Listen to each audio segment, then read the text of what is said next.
Hello and welcome to the regular business meeting for the District of Squamish for Tuesday, March 5th. As always, we're gathered to do our work today on the traditional and unceded territory of the Squamish Nation. Please be advised this council meeting is being live streamed, recorded, and will be available to the public to view on the District of Squamish website following the meeting. If you have any concerns, please notify the corporate officer present at the meeting. Could I have someone move adoption of the agenda? Moved by Councillor French, second by Councillor Greenlaw. Any opposed? Motion carries. Thank you. We don't have any delegations or petitions, proclamations today. Next is consideration of unscheduled public attendance. This is where a member of the public has a matter that is urgent and would like to be considered by council before the next scheduled meeting. This would be their opportunity to bring that forward. Seeing none. We have no public hearings this evening. On to timed items. Community development. We're looking for a discussion on DP 566. I will pass it over to staff to introduce themselves and the topic.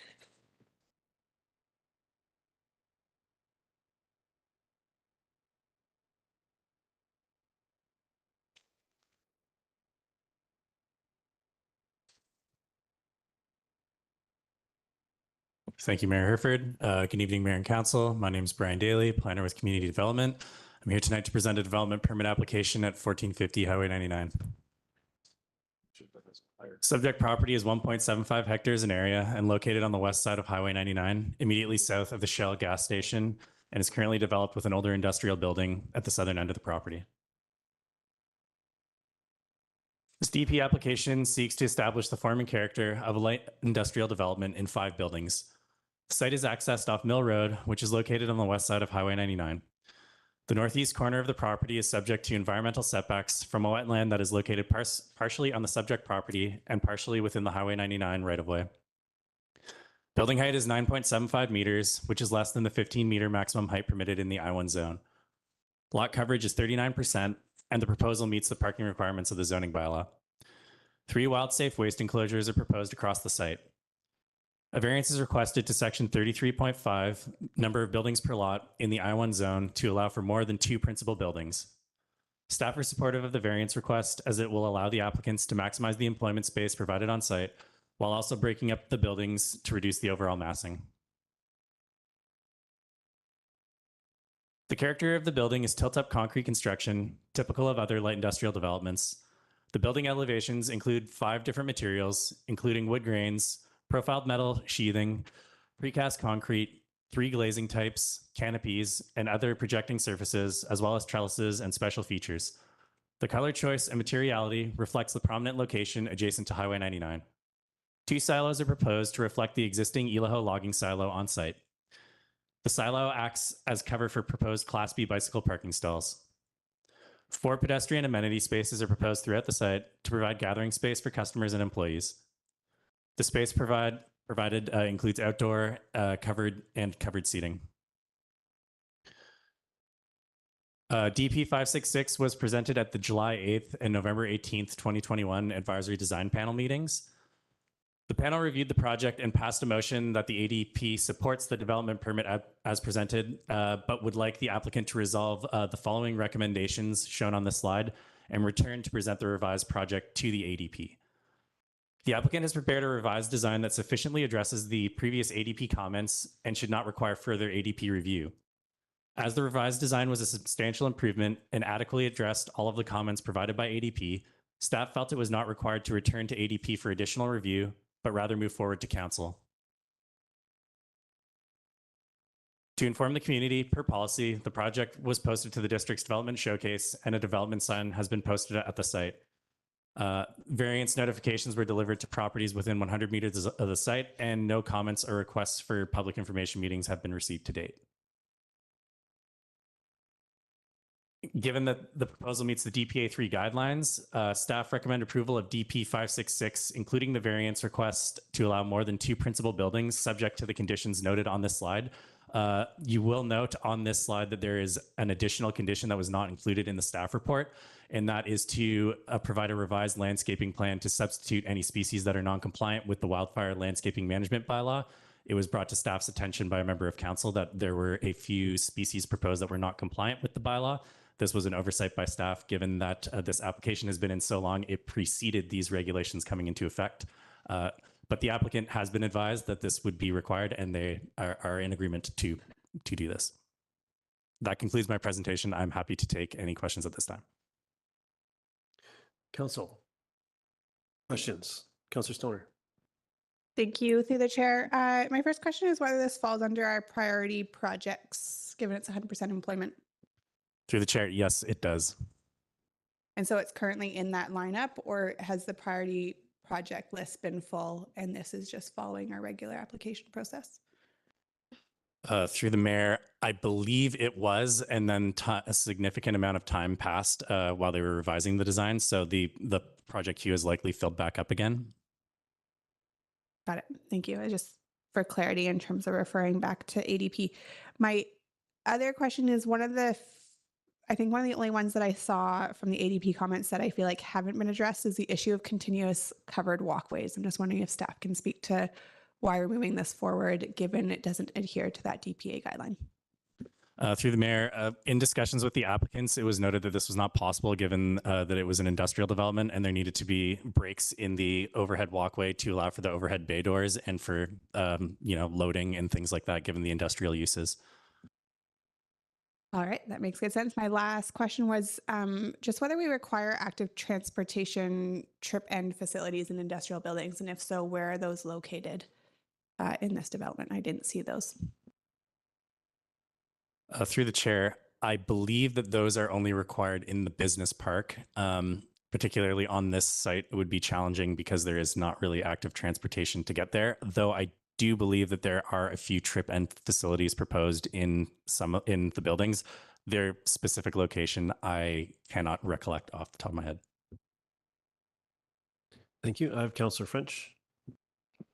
Thank you, Mayor. And thanks for getting ahead of the curve on my question about cedars and junipers. That question is answered.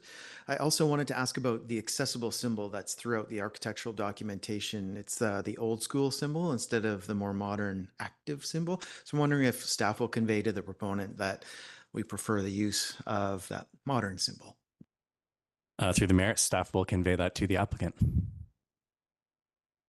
Thank you. I've got Councillor Anderson and then Pettingill. Thank you. In the staff report, there's reference to the issue raised by during the advisory design panel discussions of truck turning radiuses. The discussion seems to refer to tractor trailer units, which, as the applicant, the developer has pointed out, is not really relevant to this site. However, 5-ton trucks are. 5-ton trucks are the typical delivery and shipping mode for developments like this. So I just wanted to ask if there consideration given to turning radiuses for 5-ton trucks, which can be vehicles between 4 and 6 meters in length.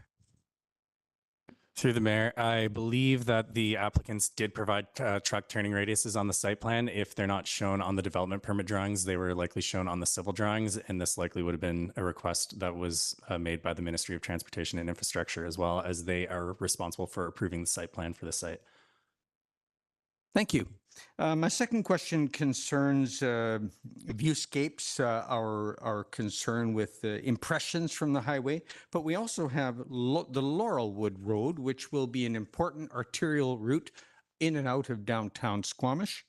To what extent have we, or should we, well, that's speculation, examine the Laurelwood corridor for aesthetics of the building that will be very prominent along that major arterial gateway in the Squamish? Has that been given some consideration as we consider DPA 3 guidelines and how they might apply to that facade? Through the mayor, yes, that has been given consideration. It's been shown in the renderings, and the staff feel that this material selection provided by this proponent is of a higher standard than would be typically required for this type of development elsewhere in the district. this is a quite a high form and character for a light industrial building that would be higher than what you might see in certain areas of the business park. And staff were pleased with the applicant's response to ADP's comments. Thank you. Thank you, Chair. Thank you, Councillor Pettingill. Yeah, a few things. Just wondering if we know what step code this is adhering to in building energy systems. Through the mayor, I do not, but I do not think that there is a step code for industrial buildings. I don't think they're subject to that. I'm not. Oh, they are not. Okay. And then, so I'm just actually curious. I had a question about the overhangs, and it wasn't obvious to me why you wouldn't just have the overhangs higher over the bay doors. And so we just sort of assume that if there's bay doors, there's no overhangs, or why wouldn't we sort of ask for overhangs that are just a little higher up? Through the mayor, staff thought the applicant's rationale for not providing those was reasonable. They might not provide the same function if they're located quite a bit higher. If it's raining sideways or quite windy, it could, if it's up quite high, it might not provide the same function. And in that case, it is not the most efficient use of materials. So staff were pleased with the applicant's rationale. Okay, and then there's a number of things, in the DPA 3 guidelines about bicycle-related infrastructure, about bike paths, where they're located, how they interact with the parking areas, and then bike parking. And I see there's little bits of bike parking throughout the site, but it looked like only 8 were covered. I think 4 and 4 under the silos. And in the report, the staff assessment was they were compliant with the guidelines, but I guess I'm having a bit of a struggle sort of seeing, and maybe I'm misunderstanding what level of bike infrastructure and bike paths and trails around a site like this we expect. But I'm just wondering if you can speak to maybe our expectation or why this would be compliant with what we've asked for. Through the mayor, the form and character guidelines are meant to be guidelines that guide, provide staff with guidance on the review of the site plan. Obviously, these guidelines are general, those specific guidelines are general for various types of development, including residential and commercial and light industrial. So often it's not always appropriate to apply the same standard, perhaps that you would. For a commercial development located in downtown Squamish, where there is a lot of active transportation infrastructure to and from the site. Staff felt that the proposal was appropriate and met the guidelines in the context of the site's location, the uses that are going to be provided, and the existing active transportation infrastructure to this site. Okay, not quite sure you sold me there, because I'm still thinking we're trying to get people and make it easier for people to ride their bike everywhere to their job and so on. And so for me, a lot of that infrastructure seems to be missing here, and I would expect it to do a little more in terms of the guidelines. So one of the other guidelines is 36.1.2 building materials and colors. It's guideline A, the use of sustainable green building materials, including low carbon, recyclable, locally sourced, blah, blah, blah. Whereas this is tilt-up concrete. And we had written in our report that this is consistent. But again, I'm having a trouble to make that, like, with the DPA guidelines, would we not sort of be looking more for mass timber? And would we maybe say this isn't compliant? Overall, we recommend it still, but, or where's the gap that I'm having there? Through the mayor, again, these are guidelines, and staff did suggest looking at other alternatives for construction methods. This site has very challenging geotechnical conditions because it is on an old mill site. So the soils are quite poor, and it's going to take, in my discussions with the applicant, it's going to be quite costly to develop on this site. And using mass timber and other uncommon types of construction types for this form of development might make the project not economically viable. So staff thought that what has been proposed met the intentions of the DPA guidelines and was providing a higher form than you typically see with your typical tilt-up concrete light industrial building. Okay, and there's another comment about or guideline around shading, and I didn't see a lot of shading of the parking areas.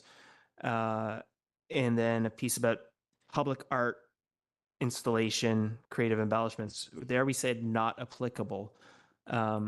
I'm wondering why that would be not applicable.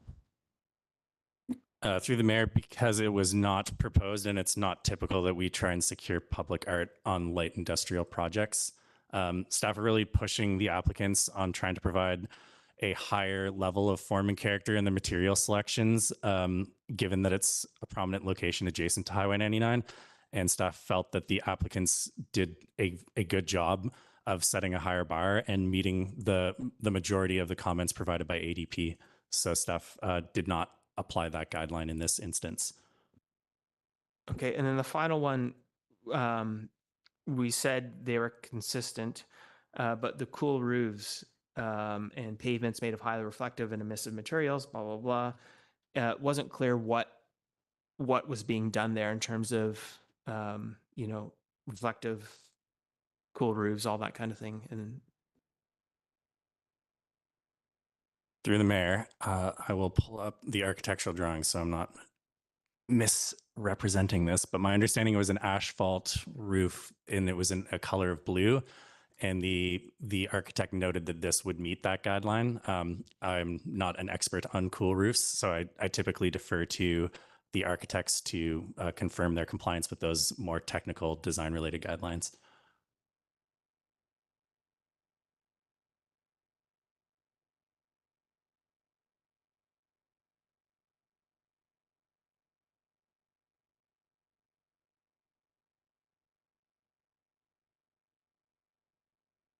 My apologies, it's a very large drawing package, so it will take a minute to load. Okay, while you load that up, I do have a bit of a script to read around the public participation in this process. So I'll do that. I'll read that out, and then hopefully that'll buy you some time to get that up. So the proponent and members of the public will be given an opportunity to be heard electronically or in person with respect to the proposed variances to the zoning bylaw. Please ensure your remarks are relevant to the matters contained in the proposed bylaw. Please note that this is not an opportunity for members of the public to have their questions answered by staff or by council. Council is here to listen and will not debate the merits of the proposed bylaw with the public. Members of council may ask clarifying questions following any submissions from the public. We're trying to make this a safe space for everyone to voice their opinion without interference from others. Therefore, I ask that members of the public maintain order and quiet. Please do not applaud or interrupt any speech by the public or a member of council. There's one proposed variance to the zoning bylaw, and the proposed variance is outlined in the staff report. Members of the public are reminded that you may only speak to the specific variance during the process. And that proposed variance is section 33.5, buildings per lot be varied from, except as otherwise permitted through section 4.2, no more than 2 principal buildings shall be located on a lot. And is proposed to be varied to, except otherwise permitted through section 4.2, no more than 5 principal buildings shall be located on the lot. All speakers will be given a maximum of 5 minutes to address council. I will first call on speakers participating in person. Please raise your hand to be recognized. Details to participate by telephone or on the WebEx platform are displayed on the screen for those who have logged in from a computer or are watching the live stream of the meeting and are included on the district's website. If you're participating by phone and wish to be added to the speakers list, press *3 on your telephone to raise your hand. If you're participating via the WebEx platform, add your name to the speakers list by opening the participant panel and clicking on the hand icon. When it is your turn to speak, you will receive a voice prompt via telephone or a dialog box via WebEx. If you experience technical difficulties, please use the chat function to send the host a message or email hearing@squamish.ca. For all speakers, please start your remarks by clearly stating your name and neighborhood. Did I buy you enough time? Okay, let's start with the answer to this question and we'll go to the public comments if there are any. So the proposed roof material is a blue torchon roofing shown here.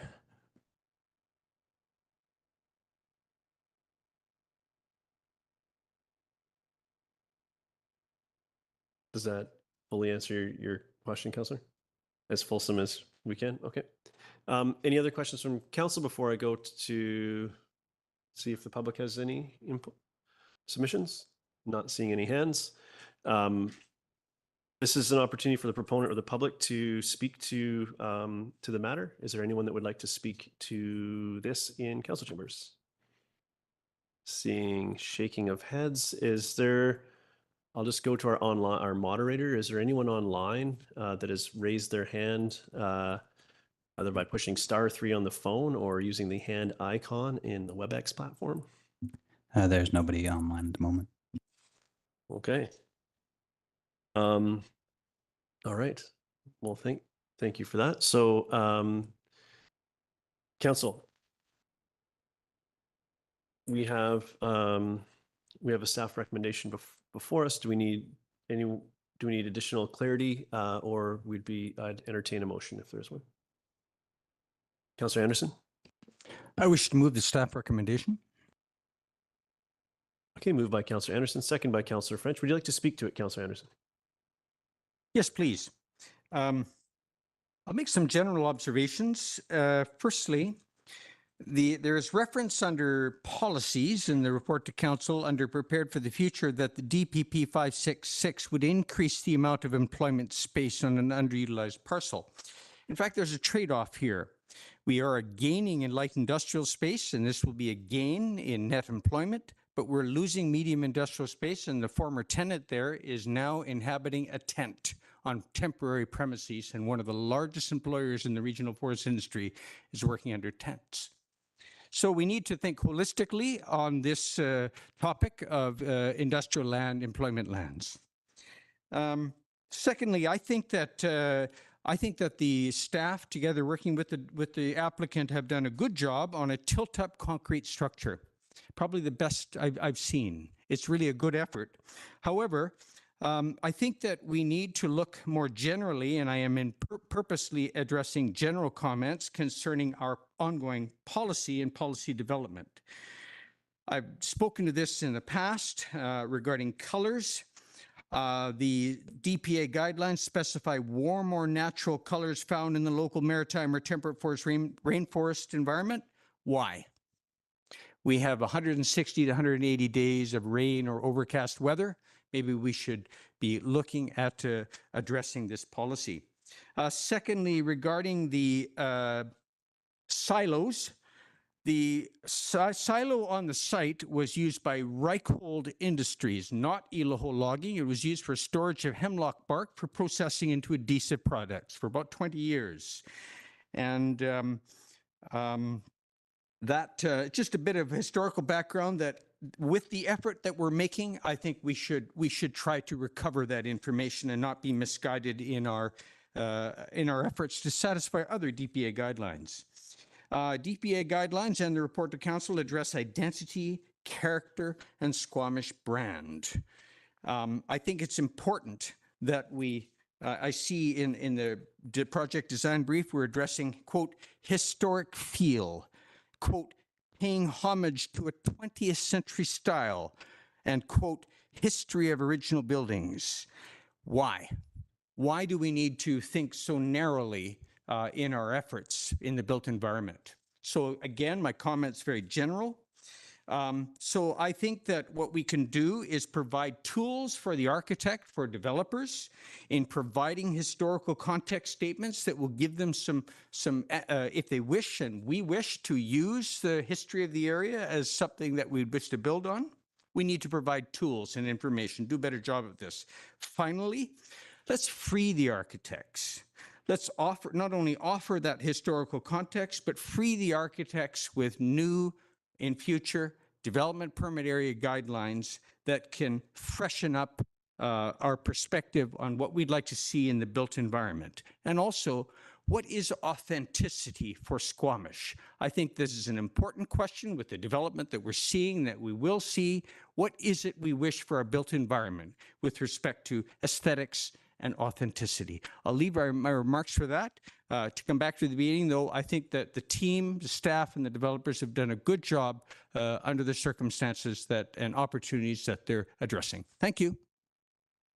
Thank you, Councillor. Other comments? Go ahead, Councillor Pettingill. Yeah, I'm a little bit torn here, to be honest. I understand this went through our can't remember the term, but our expedited process a queue. But I do see a number of things which, to my mind, are not consistent with the DPA 3 guidelines. I think I touched on most of them.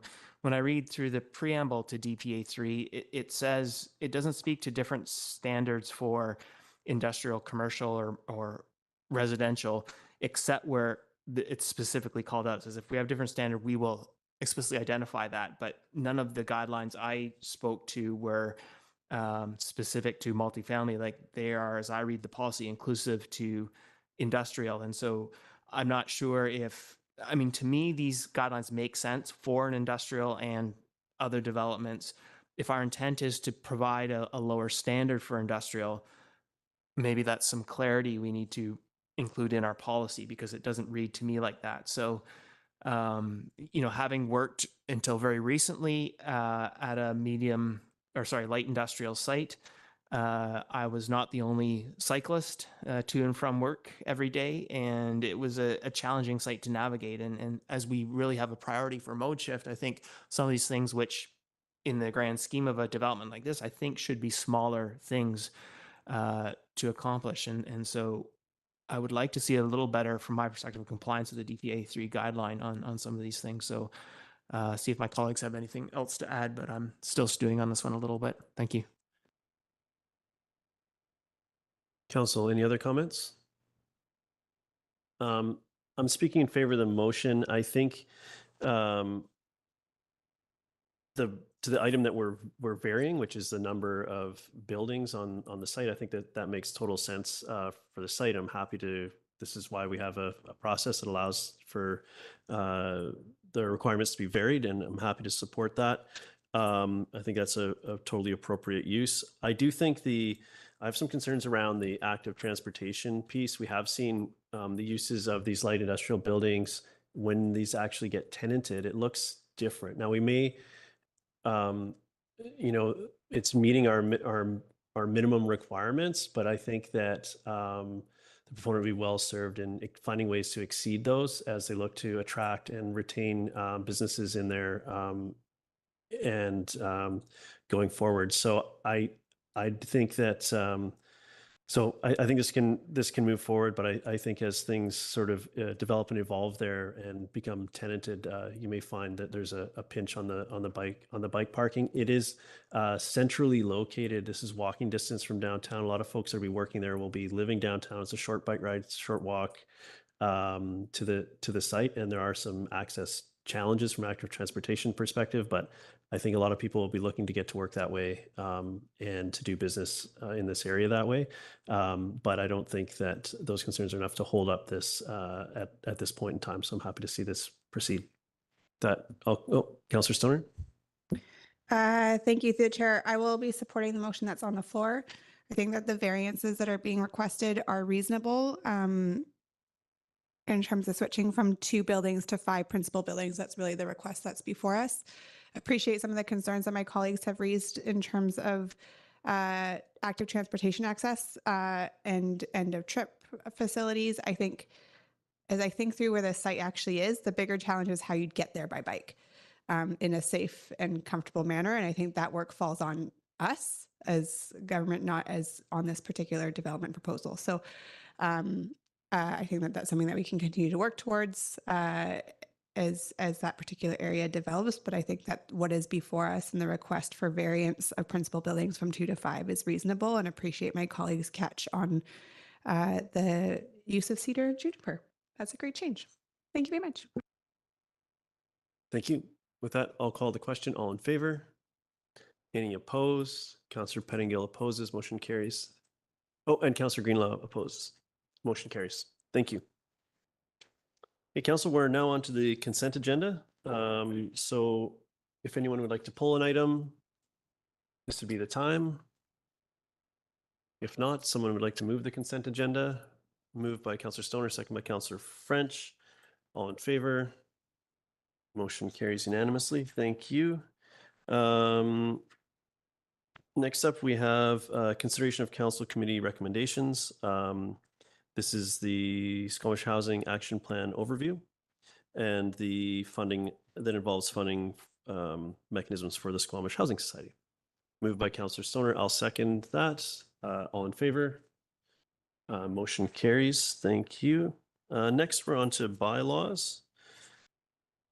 First three readings and back over to staff to introduce the topic. This is a zoning amendment bylaw for 38123 Cleveland Avenue.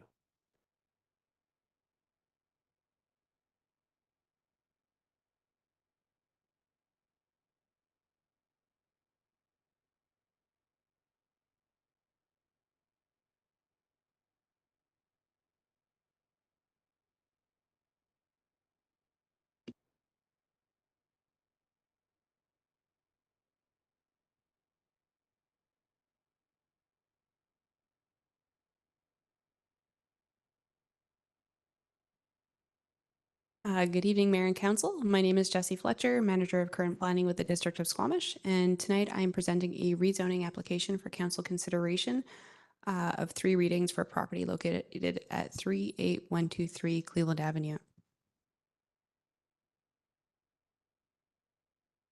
Am I on the screen? We are not on the screen yet. Okay.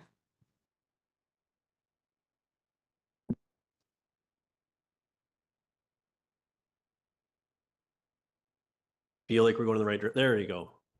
Take it away. I thought I did it the right way. There we go. So rezoning application for 38123 Cleveland Avenue was received in March of 2020. The file's review has been subject to the district's ongoing viewscape study. The proposal was presented to Committee of the Whole on November 14th, 2024. This presentation will give a brief overview of the project and outline changes made in response to Council's comments in November. The subject site is located in downtown Squamish at the northern corner of Cleveland Avenue and Winnipeg Street. The site contains an existing retail operation, Corsa Cycles, and a large private parking area with access from Winnipeg Street that is currently available to the public. This table shows the existing zoning and proposed zoning, as well as the OCP land use and development permit areas, which would continue to apply if this rezoning is successful. The site is designated Downtown Commercial Center in the OCP, which provides policy guidance and suggests that a floor area ratio of 2.3 not be exceeded on the site. The applicant's proposal largely fits the designation with its proposed use mix and floor area ratio. Development permit areas for flood and wildfire will apply, as will development permit areas for form and character, DPA 3 for the universal guidelines and downtown commercial guidelines if the project is successful. This is a high-level overview of the key metrics of the bylaw under consideration this evening. I'll note the following. The height exceeds the maximum C4 zone height by 3 meters, which is the current zoning on the site, though it does not exceed the maximum 6 stories. This allows for consistently higher floor-to-ceiling heights, which, when applied to the employment use, facilitates more usable employment space. At the committee meeting, the setback from Winnipeg for upper stories was 14 meters, so that's the 5th and 6th story. The applicant has requested a reduction from 14 to 12.5 meters. After further review, it appears that this is a minimal intrusion into the view corridor and is supportable. At the committee meeting in November, Council indicated that a higher proportion of stalls should be provided as parking and/or cash in lieu. The applicant has reviewed their application and are increasing the number of commercial stalls to 13 available by proposing no parking for affordable housing. The applicant would provide a cash in lieu equivalent of 10 stalls or $300,000. The applicant proposes 44 residential units, 6 of which would be affordable. So this slide highlights the intrusion into the Winnipeg view corridor by decreasing the setback from Winnipeg for the 5th and 6th story from 14 meters to 12.5 meters. This application triggers the community amenity contribution policy. The applicant has proposed the following offer, which exceeds the policy. Staff note that the majority of the land lift can be attributed to the affordable housing units.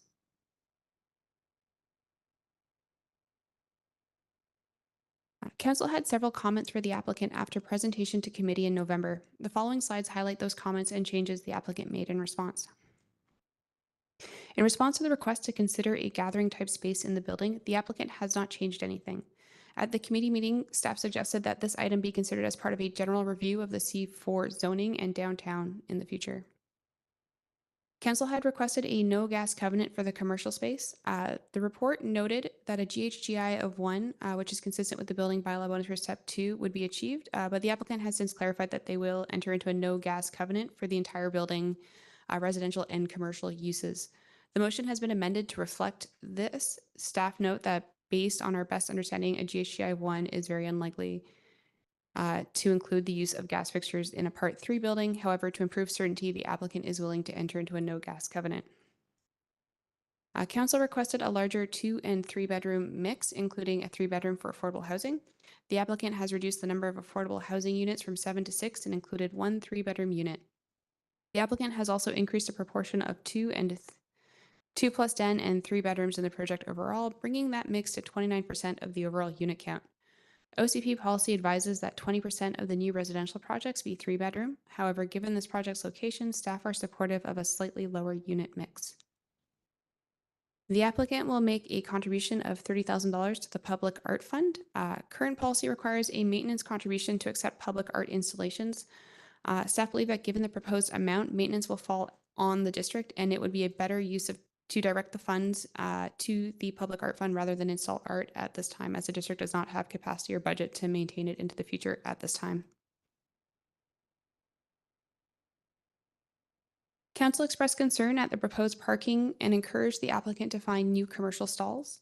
The applicant proposes removing parking for affordable housing, increasing the cash and loose stalls from 9 to 10, which would thereby increase the amount of commercial parking provided to 13 stalls. Staff are supportive of this approach. The location is well served by transit and is walkable to services and employment space. Reducing or eliminating parking requirements is consistent with provincial policy guidance for housing construction. Council had concerns regarding the form and character of the building. Staff advised that this is a rezoning and that level of detail is not required at this time. Council was concerned regarding the amenity space and coverage for outdoor space and how that interacts with the view study. The applicant has proposed to install shade sails over a portion of the space. The view study was updated to show the limited impact this would have on the prevailing view highlighted in the view study. This will be secured in the land development agreement. Council had concerns about storage for gear in the building. The applicant has proposed removing 1 residential unit and turning it into storage lockers for building users. Staff recommend an amended motion which includes securing this in the land development agreement. Council requested to see more unit diversity in affordable housing, to which the applicant has removed 1 affordable housing unit and replaced it with 1 3 bedroom unit. And finally, Council requested additional Class B bike parking stalls. The applicant is proposing 25 Class B parking stalls, 13 of which would be covered and provide 30% access to EV charging for bike parking. This is the view study that captures the area where the shade sails are included. You can see the minimal impact they have on the overall viewscape. So apologies, the slide is quite wordy. The items to be captured in the land development agreement include the CAC contribution, the unit mix and unit size, public art contribution, the covered outdoor amenity space, enhanced plaza space, including a statutory right-of-way, contribution of $300,000 to the district's active transportation or parking structure fund based on council direction at DP, no gas covenant, and residential storage space. In advance of council, a question was received from council regarding the future intersection design. The applicant contributed $24,000 at council's direction to fund a review of the future intersection. This is an example from the guidelines of the proposed intersection. The guidelines are still in draft form, but they seek to include plaza space for seating, a tree, and additional plantings and potential public art in the future. Staff note that the ground floor of the building largely complies with this. However, the second story does project into the space that would limit the size of the tree canopy at this location. To meet the streetscape guidelines, the applicant would need to remove or largely reduce the size of the second story affordable housing units. Given the streetscape designs are guidelines, staff are supportive of the application as proposed in relation to the streetscape, especially given the ongoing affordability crisis. Staff recommend that council approve the resolution as amended. You can see the amendments in red, including the residential storage use and no gas covenant for all uses. Alternatively, council could choose to defeat the bylaw. Happy to take any questions. Thank you. Questions, council? Yeah, go ahead, Councillor Pettingill. Yeah, thanks. I appreciate the updates and the clarifications.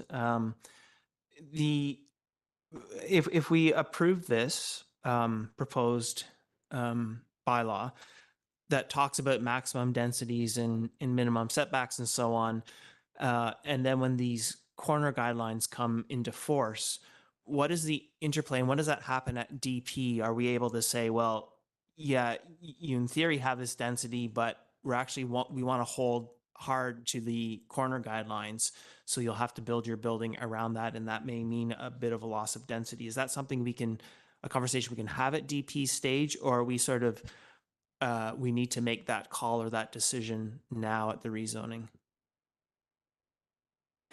Through the mayor, that's a good question. I think the flexibility that you're seeking is not always available at DP. Development permit is largely a review of the form and character against the guidelines. The streetscape review is also a guideline, so there's an interplay between all those forces. Typically, when projects change or vary from what was proposed at rezoning in that they're reducing their setbacks, it's largely because they're also seeking additional variances, and therefore that's an opportunity to negotiate with the applicant. Yeah, go ahead. So do we have a sense of when a final draft of the street corner is expected? Through the mayor, I believe it needs to be adopted through the subdivision and development control bylaw, and that would be dependent on staff capacity. I don't believe there's one update scheduled for this year that I'm aware of, but there may be. Councillor French. Thank you, Mayor. There's a reference in the staff report to relaxation of loading zone. When I looked through the architectural drawings, I only saw one loading zone. So I'm wondering, do our guidelines require more than one?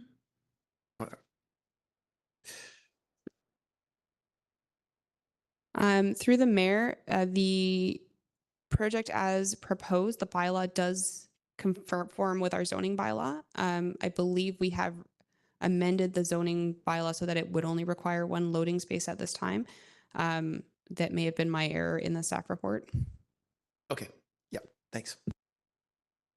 Thank you. Councillor Stoner. Thank you. Through the chair. Appreciate the detail and the amendments that have been made since this came to committee of the whole.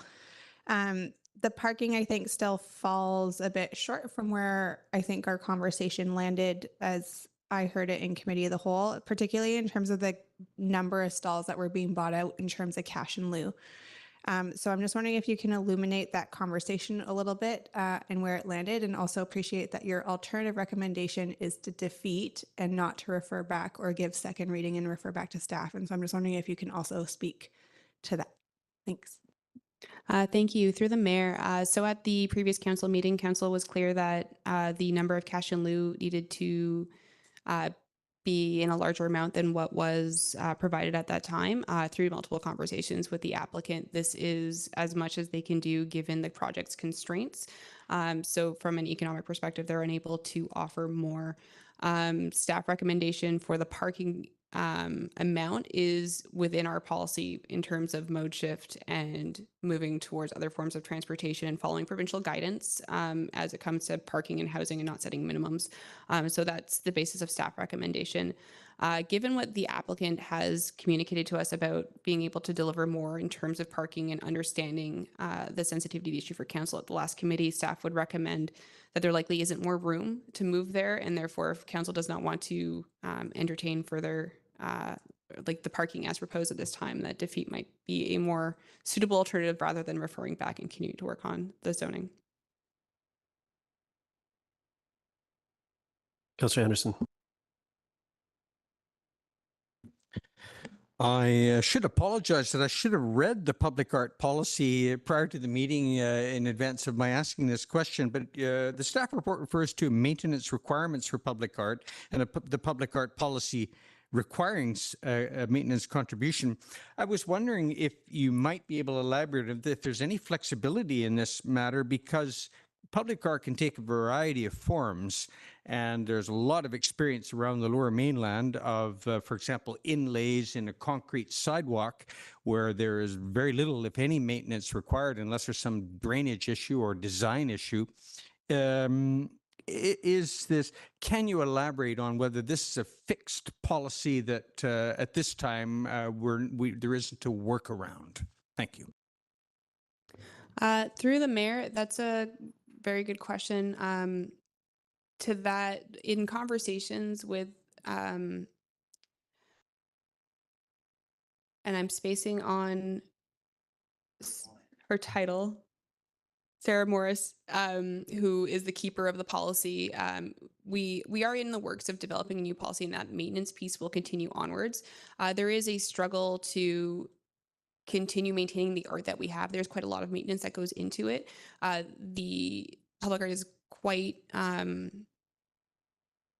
do not want to take on more public art pieces that they can't maintain. And to get a public art piece that would fit with the location would likely require the full $30,000 give plus maintenance on top of that, which again likely exceeds what this project can contribute at this time. Thank you. The background for my asking is our community interest, if you like, in an enhanced plaza corner at the northwest corner of that intersection, where some kind of a sidewalk feature inlay, a horizontal piece, might be of interest. So perhaps we might that might be something that we'll deliberate in future, or staff will deliberate as it looks at the maintenance contribution provision. Thank you. Yep, go ahead. So I just add on to that, if the applicant is successful in that money does go towards the fund through the intersection upgrade, it could be chosen to use that if conversations progress. Staff and the intersection guidelines do have an appetite of putting public art there, but again, at this time, we wouldn't want to commit to a piece being delivered as part of this application until all departments were able to take on the maintenance and were comfortable with it. And not least Public Works. Thank you very much. Yep, Councillor Pettingill. I just want to make sure I understand. Are we sort of, what's our degree of certainty that I think I heard that to fully realize what we anticipate for our corner guidelines, we would possibly lose one non-market unit? Is that an accurate statement? Through the mayor, based on staff review of the project, almost the entire CAC is almost the entire land lift is dedicated to the affordable housing units. To reduce any more of the massing, there are the structural costs of then doing an additional corner cut on the second story. That would come most likely at the expense of an affordable housing unit. So just to be clear then, that is the trade-off. It's sort of full realization of the corner, or with a loss of one non-market unit is the sort of, or to sort of, not hold to the likely corner outcome, and then we gain that one non-market unit. But it's one as opposed to 3 stories of non-market units. Through the mayor, all the non-market units are on that second story. So yes, in staff's assessment, you'd be losing a minimum 1 non-market unit. Okay, are you good for now, Councillor? Councillor Hamilton? Thanks very much. Through the chair, I feel a bit scattershot going back and forth between topics. Back to the parking. I just want to make sure that I understand what is being provided, what is being required, what is being cash in lieu, and what is being varied. So do I understand correctly that we have 35 required parking stalls on this site? Commercial parking. 13 are being provided. 10 are cash in lieu, and that leaves 12 being under the variance, which is effectively not provided with no cash in lieu. Do I understand that correctly?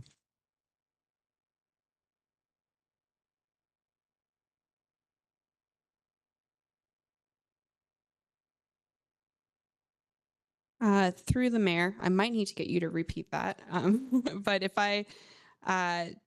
so the building is required to provide 35 parking stalls.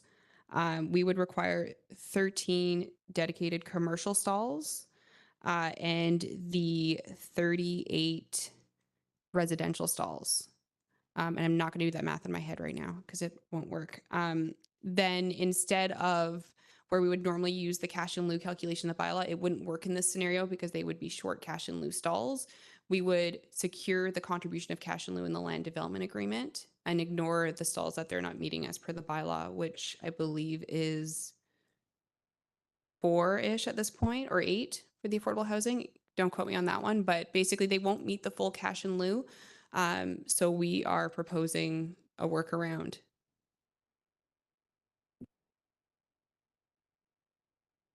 And do I understand your comment about the proponent's position on the parking, that requiring them, that they require this variance in the parking requirement because they are unable to pay the $30,000, any additional $30,000 per parking stall, and that would drive their development off the financial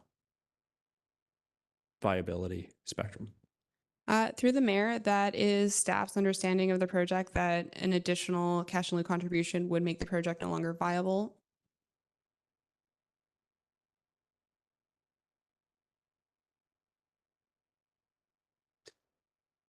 Any other questions, council?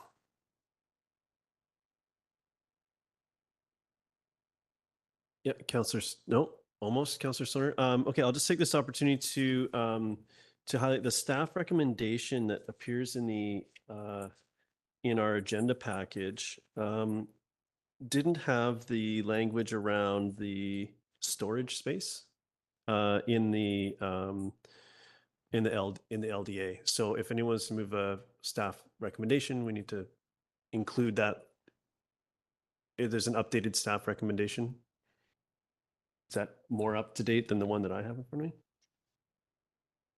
Residential storage use.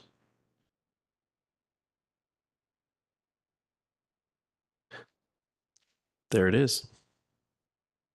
Good thing we double checked as a group on that one. So it includes that. Did I go ahead, Councillor Hamilton? I've got another question about this is the removal of the parking spaces for the affordable housing units. And I don't need an exact number here. This would have been a great thing to have asked ahead of time so you can get the numbers. But roughly, what would be the difference in price for an affordable unit with a parking stall versus without a parking stall? I don't recall seeing those numbers in previous discussions of affordable housing units. Through the mayor, good question. I definitely do not have an answer for that. The covenant, and perhaps I'm misunderstanding your question. So the cost to construct the unit with a parking stall is significantly higher.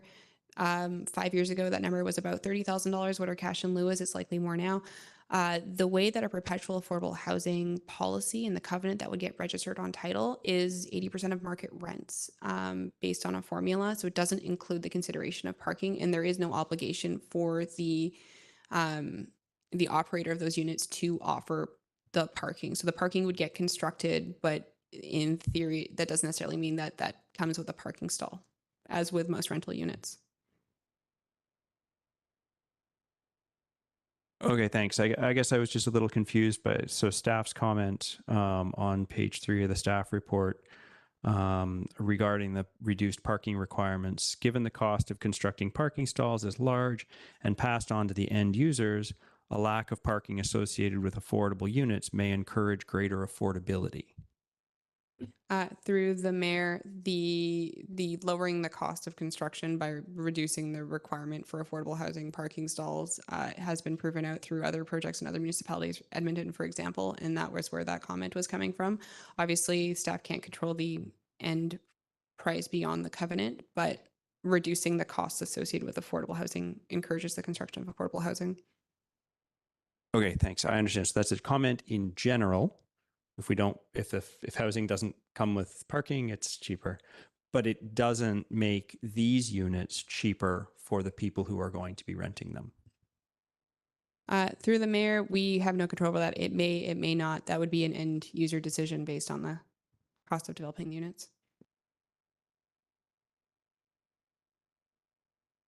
Okay, Councillor Stoner, I can see the wheels turning over there. You were close. Councillor Pettingill? Yeah, so a bit of a process. So, we've heard the alternate is to defeat rather than refer back to staff. But another thing that, because this is proposed for 3 readings, is there a reason why we wouldn't give just first or second reading to give us a little more time to chew on this? So not send it back to staff, but or is it sort of it's 3 readings or defeat, and that's all the proponent is interested in?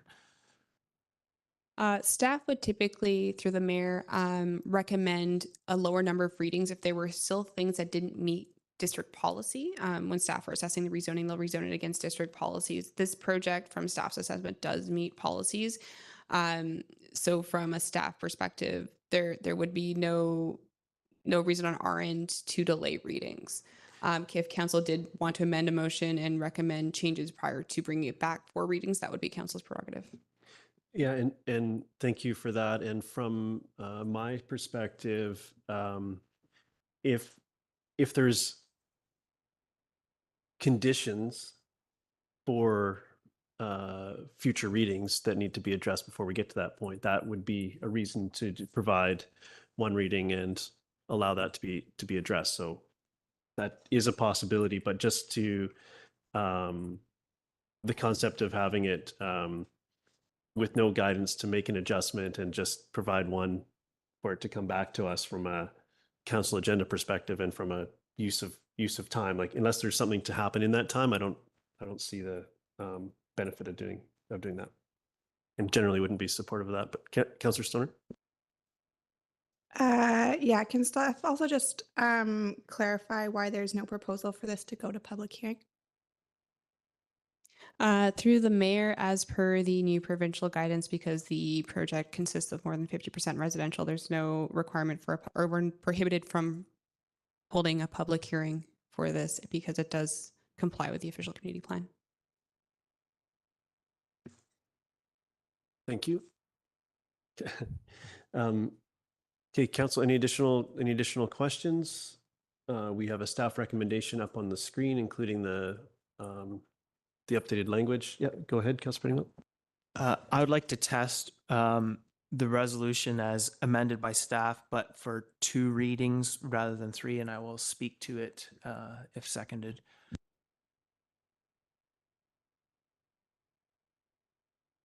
I don't see a seconder presenting themselves, so I will move on. Are you seconding that, Councillor Hamilton?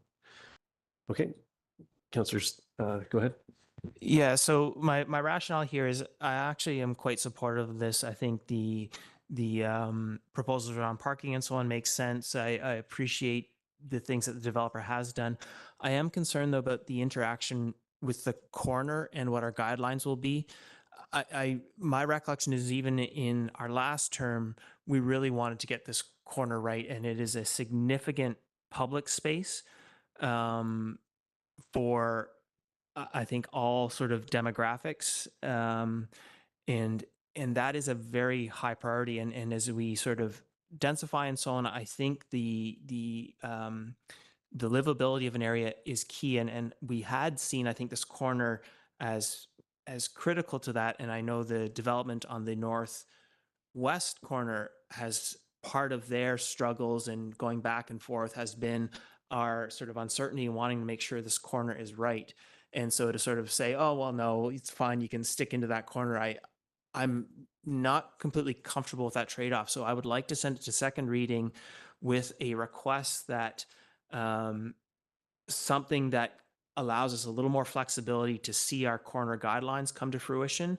And for me, even in this particular unusual case, giving up 1 non-market unit might make sense, given the importance of that corner. And so that is the one piece that I'm concerned about with this, and I hope that we could see this addressed and approve it at 3rd reading afterwards. Councillor, I'd just like to point out that the motion that you made, like comments while speaking to the motion, don't direct that work. So if you'd like to add a condition to 3rd reading, to receiving 3rd reading, which is what I heard you in your comments say, but what the actual motion doesn't capture feedback from council. of any variety. Never mind specifically yours. I'll let you mull on that as others would like to speak to this. Others on this? Councillor Hamilton? This is a procedural clarification. If the motion, if Councillor Pettingill's motion for 2 readings is defeated, can a motion for 3 readings be proposed? So how I would like this to go, because it is, thank you for highlighting how precarious that part of this is in this conversation, is I think it's really important we go around and get everyone's opinion on what's being proposed. And if this motion isn't supportable, I will be proposing an amendment to give it three readings. And we'll debate it that way, because if it fails, if this vote fails, it fails. It's not that we get to discuss having it go for 3 readings without making a specific amendment. And I'm hearing nods from all the folks that keep us online procedurally. So that's where that is. So would you like to speak to the motion as presented? I think that I'd like to give Councillor Pettingill a moment to think about the actual the actual meat of the motion, that the piece that he would like to see for 3rd reading. Councillor Pettingill? So I'm actually not inclined to change my motion, just because I don't want to be prescriptive of what the solution is. I want to highlight that that is the only area of concern remaining in that 3rd reading. There will be a proposal for a change or not, and we will vote on it and make those choices. But I wanted to call out that one piece, which I hope there is a resolution for, which is to see the us able to realize that corner. But I don't feel comfortable prescribing what that is. And if everyone sort of is, we get to 3rd reading and says no, it's take it or leave it, this is what it is, then so be it. But I don't want to be prescriptive. Councillor Stoner, do you want to? I think I'll speak to the motion if that's okay. Yeah, speak to the motion. I'd be challenged to support it from the perspective that I've heard staff say that this is the point of take it or leave it, from their negotiations with the developer and how they feel like it aligns with policy. So I think it is up to us to make a decision at this point as to whether that is good enough for us and whether it weighs all of the different components. The reality is we're trying to fit a lot into a relatively small site. We're asking a lot. They've exceeded the employment space. We also have the viewscape component and the affordable housing component and the parking and. So I think what I've heard from staff and why I probably wouldn't support the motion on the floor is that this is what is being presented. If it's not supportable, then the decision needs to be made. It's always up to council's discretion as to whether we want to give 1, 2, or 3 readings. But I feel like I've heard that pretty loud and clear from staff at this point. So that's why I'm hesitant. Without a more specific component to your motion, Councillor Pettingill, I'd have a hard time supporting it at this point. Yeah, I'm going to keep going around, and I'll come back to you before. Anyone else on this motion?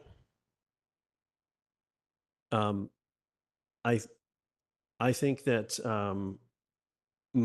my inclination would be for us to vote on 3 readings, because this is and that would give the I think that's the direction here. I think at that point, really essentially referring this to a future meeting when we've heard that there's an impasse, like this is as far as the project's going to evolve, then I think we should consider the 3 readings. And if it needs to be defeated, it's defeated. I'm in favor of actually moving forward with this. I think developing in our downtown is incredibly challenging. This is a small lot we're trying to get lots out of, but it's also one of the largest lots on Cleveland. It's exceptionally hard to develop with all the guidelines that we have and all the things we're trying to solve for in our public spaces around viewscapes and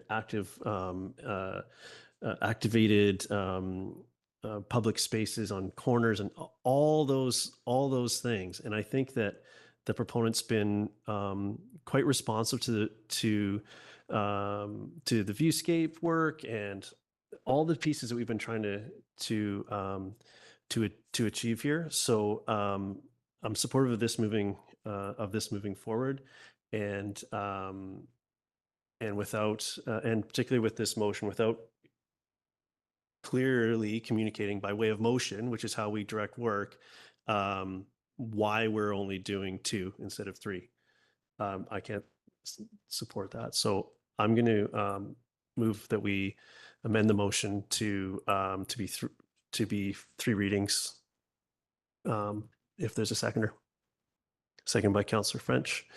Thank you. I think I just spoke to the motion. So is anyone else on this particular piece? Councillor French. Thanks, Mayor.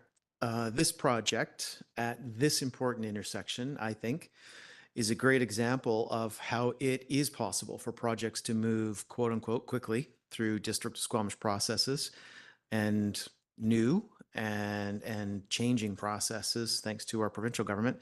So council first saw this proposal in November. The developer and the architect came to us with a proposal that was pretty close to the collective vision that many people had for what I consider to be the Georgia and Granville intersection of Squamish.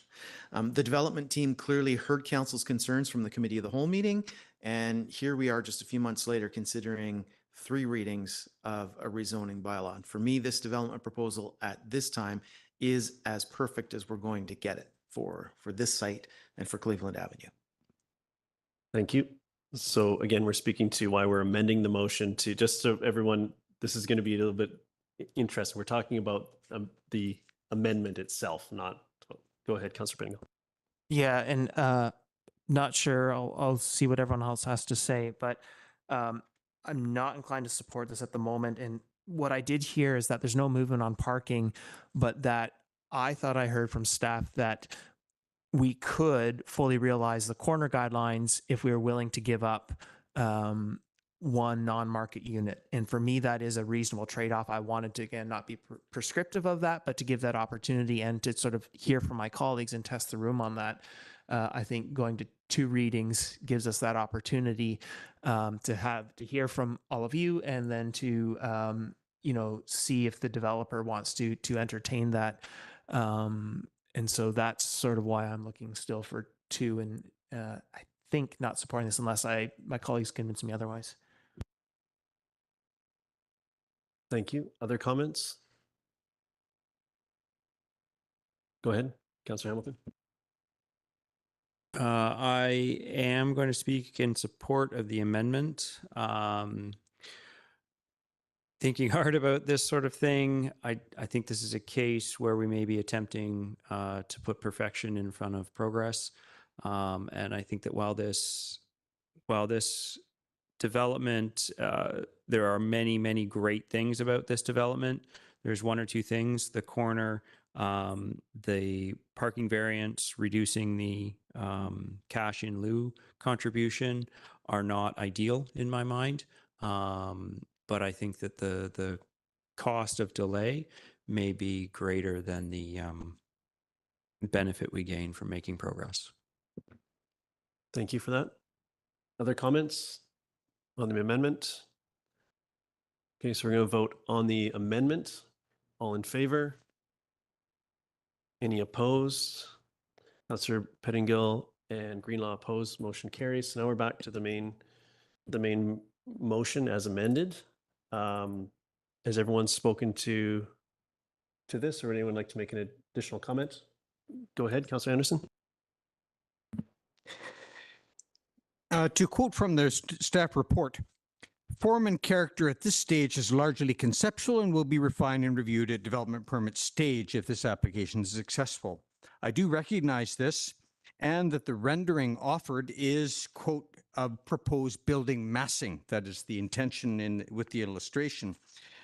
However, I'm going to now look at the design rationale in the package before us, architectural concept, form, and massing. there's reference to vibrant colors. I do not see vibrant colors in this rendering, and I do hope that this is in a evolution and that consideration will be given to vibrant colors or a different approach rather than a beige building for this place in downtown. I won't repeat my comments from earlier this evening.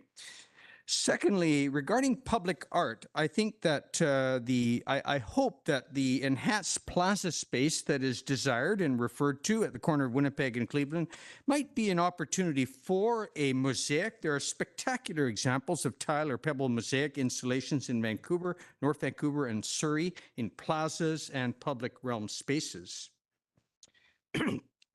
I am pleased to note that staff is monitoring actively the issue of affordable housing parking demand in other municipalities. However, here I'm more concerned with commercial parking needs in the downtown and the implications from this project. The OCP is cited, section 16.2D, and it's really our vision for downtown.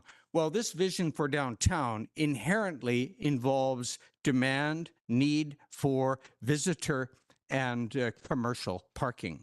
And we need to keep this in mind so that I do welcome the opportunity, which I trust we will have, that council will review at development permit stage where the CAC monies, the $300,000, will be directed, whether to active transportation or a parking facility. In my view, this is an important consideration, especially a consideration arising from this project, and that we should in fact be considering on the north side of Pemberton Avenue a parking facility, or if you like, mobility hub to address these general downtown commercial and visitor parking issues that are going to be with us for some time. I'll leave my comments at that, speaking in favor of the resolution staff recommendation. Thank you, Councillor. Other comments? Councillor Greenlaw? Thanks. Through the chair, I'll be speaking in opposition of the motion. Though there is an urgency in terms of housing needs in our community, we've reached a point where it has become difficult to support more new housing developments that are not predominantly affordable. We've had a shortage of doctors for years. There's a serious lack of childcare. Teachers are difficult to find and retain, and we long ago outgrew our hospital, not to mention the infrastructure that growth brings, which I know our staff works diligently to stay on top of, or the failing intersections on Highway 99. As the province strongly encourages densification and facilitates population growth, our community needs the province to provide us with more financial support for the costs that fall under provincial jurisdictions, such as affordable housing, childcare, highway upgrades, and healthcare. As a community, it needs more than just roofs over our heads to be livable. The population of people in the Sea to Sky corridor who rely on the Squamish General Hospital has just about doubled since its last major upgrade. Though building new residences helps with our housing supply, in terms of addressing the affordability crisis, I have yet to see any evidence that an increase of housing supply will lead to a decrease in housing cost.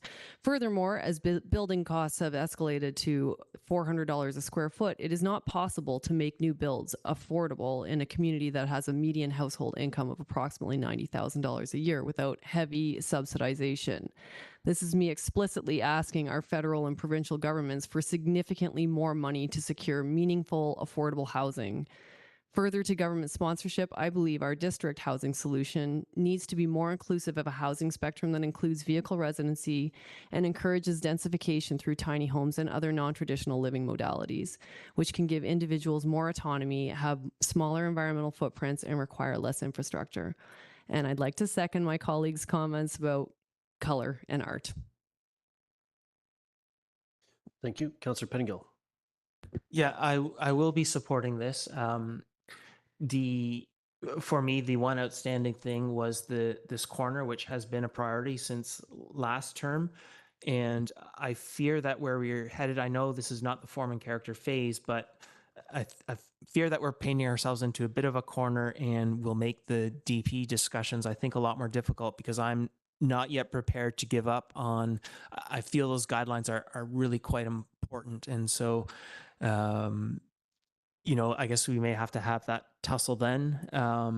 But overall, I appreciate what's being proposed here. I think it does make sense given the challenges we're facing, the commitments we've made with our around housing, and so the corner's not something for me alone to hold up this proposal. So I will vote in support. Thank you. Thank you. Any other comments before I call? Oh, go ahead, Councillor Stoner. Yeah, thank you. I'm really wrestling with this one, and I don't think I'll be supporting the motion on the floor. In my previous comments, I mentioned that this project is trying to achieve a lot of things on a fairly, although one of the larger sites downtown, a fairly constrained site. And I think some of those, the restrictions have been definitely put on the proponent by policies that we have and that we have been updating over time in terms of our viewscape corridor. Some of the components around the public realm and the through block walkway, and it's resulted in, I think, trying to do too much on a particular lot. I'm shocking myself by saying this, but the request around the parking variance is actually really challenging for me in terms of it not coming up with the cash in lieu. I would be supportable. I'd be more able to support the request for the parking variance if they were able to match the cash in lieu value that is in our zoning bylaw. But we know that we need money in order to address the components to make parking variances feasible for those who are living and working and visiting and frequenting our downtown. That includes putting in paid parking. That includes increasing our bylaw enforcement. That includes potentially building a parkade over time if that's what we wanted to do. But those require cash. And so one of the fundamentals of our zoning bylaw and the cash in lieu for parking, while it does have a knock-on effect on affordability, it's not going to impact the affordability of our affordable units that are being presented in this particular application, because those are going to be set by our perpetually affordable housing policy. And so the rents will be dictated by our own policies. It may potentially reduce the cost of this for sale units, but I think to my Councillor Greenlaw's point, I don't think it's going to bring it down to an affordable rate. And so I think we're just trying and asking for too much on this lot for it to be viable from my perspective. And so I don't think at this point I can support third reading. Thank you. All right, with that, seeing no other hands, I think we've all made a comment. I'll call the question. All in favor? And opposed? Councillor Greenlaw and Stoner opposed. Motion carries. Thank you.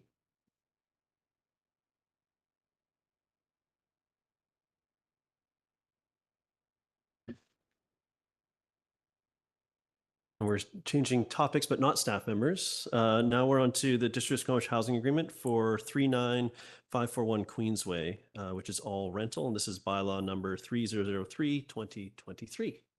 Back to you. Thank you. Good evening, Mayor and Council. Again, my name is Jessie Fletcher, Manager of Current Planning, and presenting this evening a housing agreement bylaw for consideration of a lot located at 39541 Queensway, which is located in the Mud 1 zone. Development permit was approved for the site in July of 2022 under the Mud 1 zoning. The original housing agreement secured 34 units as market rental out of 108 units. This aligns with the zoning density bonus. The applicant was interested in a DP amendment and in securing an open spot in the district's priority application program, so has proposed to secure all of the residential units in the amended DP as market rental in perpetuity. The housing agreement change, again, is accompanied with a development permit amendment change. The development permit is delegated as per the delegation bylaw, as the changes were not deemed to meet the bylaw criteria for council review. The changes are resulting from reducing the massing and simplifying the color and material palette. The applicant is proposing a smaller building, which will have a reduced impact on the streetscape.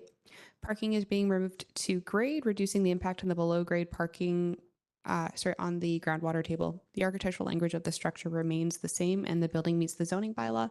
The image on the screen highlights the two most significant changes, which is, again, a reduce in massing and the additional architectural detail. The developer seeks to secure all residential units as market rental and rescind the existing housing agreement. Staff recommend first 3 readings to the housing agreement bylaw, and to answer a council question in advance. That was, why are we not also rescinding as a motion? Council or staff had moved the rescission into the new housing agreement bylaw. So the motion is no longer needed to rescind the existing housing agreement bylaw. Thank you. Thank you for that. Council questions? Yeah, go ahead, Councilor Pettingill. Can we just go back to the existing versus proposed slide, and can you just sort of explain? I missed the relevance or the change there. I think it's the slide before, and just next slide. There's existing versus proposed.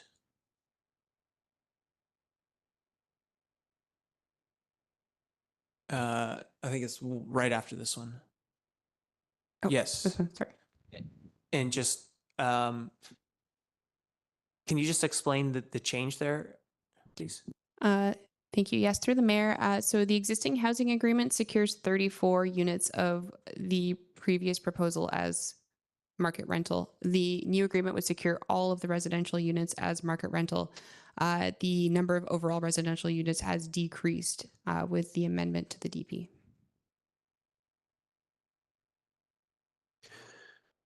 Okay. So, council, any additional questions? We have before us a housing agreement to secure these rental units in this now all rental project. Moved by Councillor Stoner. I'll second that. Councillor Stoner, would you like to speak to it?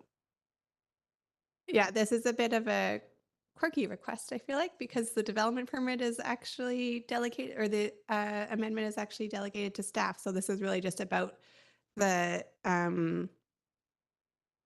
housing agreement in front of us. And I think it's a good news story that although there's a reduction in the overall number of units that are being built, 100% of them will be secured as market rental as opposed to just a smaller percentage. So I think that makes good sense for our community, given we know how much demand there is for market rental. Thanks. Thank you. Other comments? I'll speak briefly to this. I think this is, I'm happy to support the motion. I think it's interesting to see developments sort of evolve throughout the process. And this is quite a unique one where it is essentially evolved to this point after DP was issued, but there was delegated piece to it. But I'm happy to see a net increase in rental units available and supportive of the direction. And this is really the mechanism to enshrine that. So happy to support. I'll call the question. All in favor? Any opposed? Motion carries unanimously. Thank you.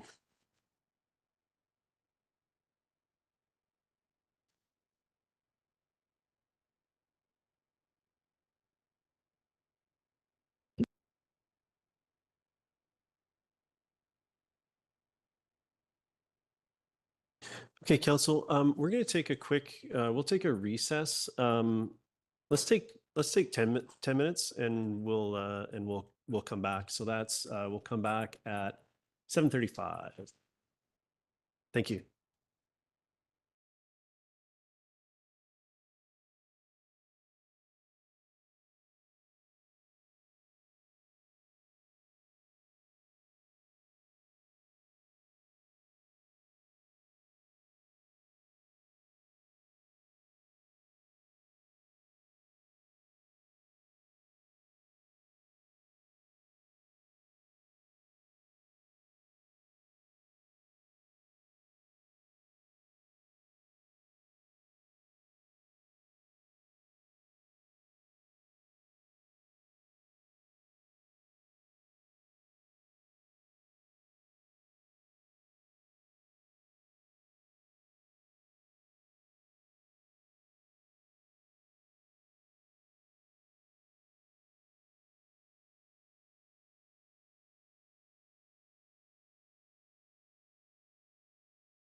Hey, thank you. Welcome back. We're on item 10A.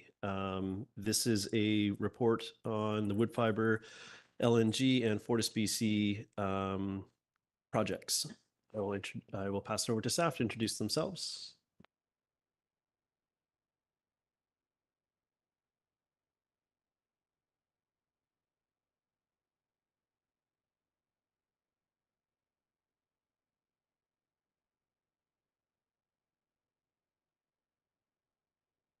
Good evening, Mayor and Council. My name is Vrish Prahalad, planner for the Major Projects Industrial Team.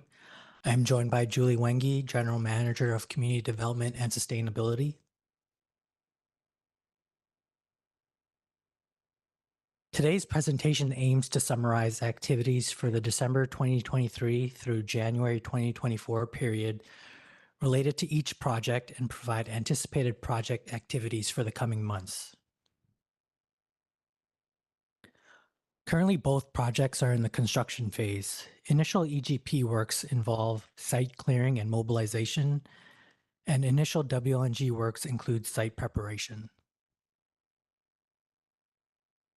District staff issued 3 temporary building permits, 1 noise permit, and a servicing agreement for related EGP project works at the BC Rail properties. Also issued was 1 blasting permit and 1 noise permit for EGP project-related works at the WLNG site. Staff issued a letter to the BCER concerning the status of the public notification period for the EGP effluent discharge permit application and the temporary effluent discharge permit provided to FortisBC. Staff prepared and issued correspondence on behalf of the Mayor to FortisBC, providing feedback on the format of their community table meetings. The district received FortisBC correspondence concerning the upcoming BCER permit amendment application. Staff met with FortisBC staff for an overview of the amendment application. Finch Storm main design discussions are currently underway. The provincial license agreement for use of Darrell Bay Ferry Terminal was extended until October 31st, 2024. District staff issued DPA 1 permit. Marine and terrestrial issued for the WLNG site. District staff presented the Construction Marine Transportation Management and Monitoring Plan.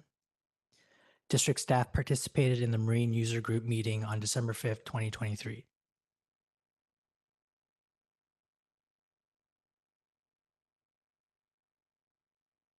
As noted earlier, district staff have reviewed FortisBC's revised traffic impact assessment and traffic management plan and are compiling feedback and required improvements for both plans. These pieces are critical for the review of the TUP for the laydown yard and work camp. A TUP public hearing and issuance decision is anticipated post-March. A response to Land Act 17 reserve referral from the province of BC is anticipated post-March. Staff will continue ongoing processing of building and engineering works permits, development of project-related agreements, and monitoring of project impacts and effectiveness of mitigations. District staff will review revised traffic impact assessment and traffic control management plan comments from WLNG. A committee of the whole presentation for the TUP application number 76 for the temporary workforce accommodation flotel is planned for March 26, 2024. Scheduling for a public hearing and issuance decision to follow. A memo will be provided to Council March 19th to inform Council of the revised version 5 of the Community Services and Infrastructure Management Plan. The Gender and Culture Safety Plan review and feedback is to be completed post-requested review period as provided by WLNG, 8 days beginning from February 6th and ending on February 15th, 2024. District staff will review the BCER issued effluent permit conditions. Staff will continue ongoing processing of building and engineering works permits.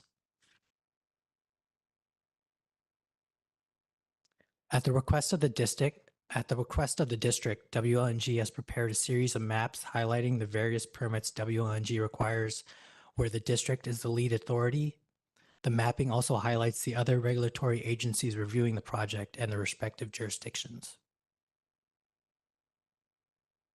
Due to the potential timing of the Workforce Lodge occupancy being post-summer 2024, FortisBC is developing a contingency plan to temporarily house an additional 100 non-local workers in the summer.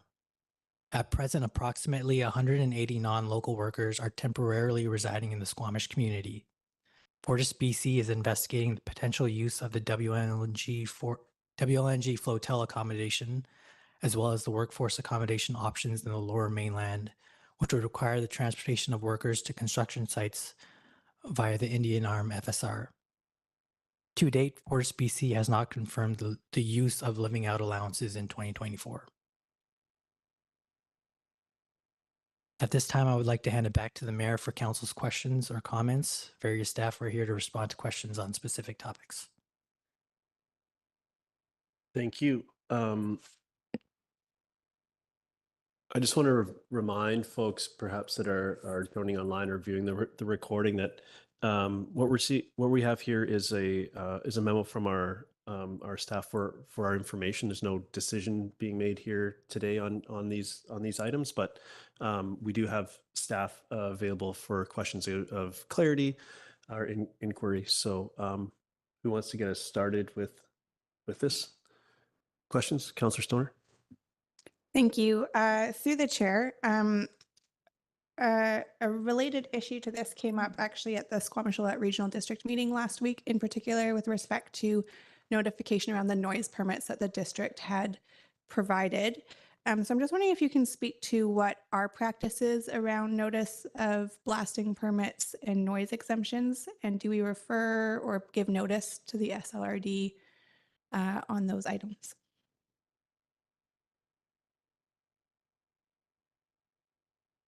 Through the chair, in relation to the noise permits or blasting permits issued on the WLNG site, we do take into consideration the impacts on community, but to date have not referred specifically for comment to those communities. Thank you for that feedback. I think not necessarily requesting that be referred for comment per se, but even just notification that we provided the exception would be helpful just from our process between local governments to make that request known at this table. My other question was, thanks to Wood Fiber for providing the maps. There is another overlap with a topic that came up at the SLRD, which was a temporary use permit for an office space from Fortis, which I think was within the SLRD, but it looks to me like on this mapping that Fortis building is actually within the district boundary. And so I'm just wondering if we can clarify if we actually know where that building is located.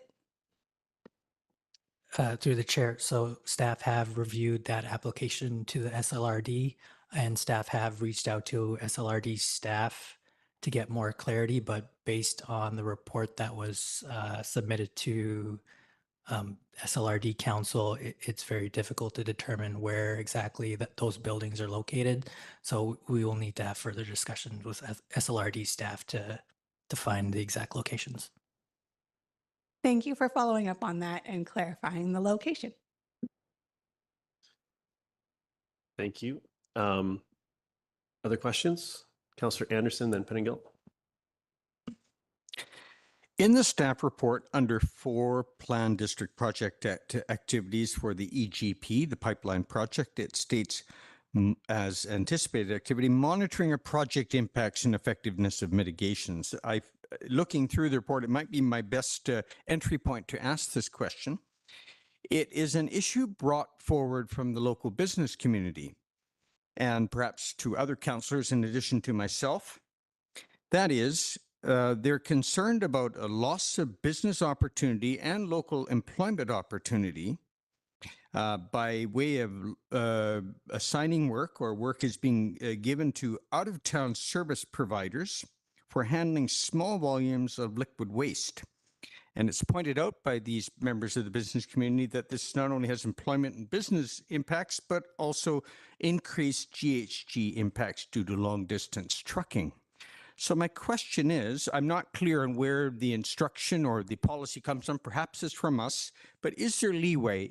Can there be some consideration of local business as we give instruction and advice to Fortis BC regarding handling of wastes? Thank you.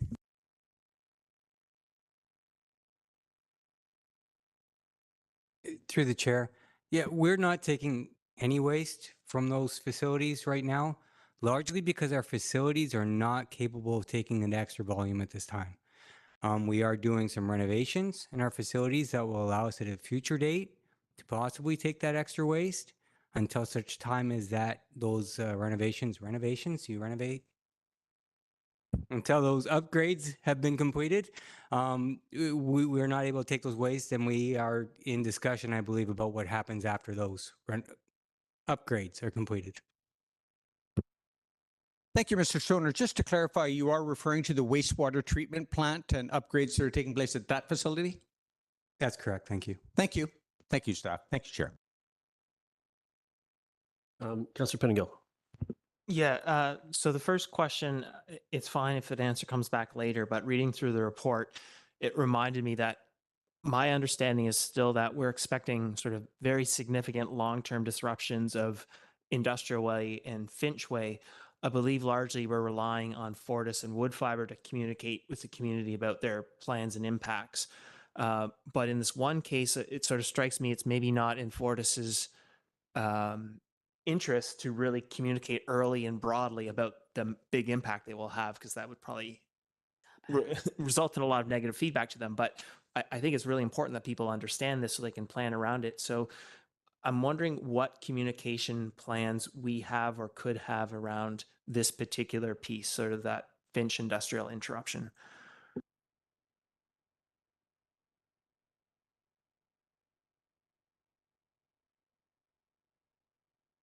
Through the chair, the plans on what will take place and when it will take place through Finch Industrial have not been finalised as yet.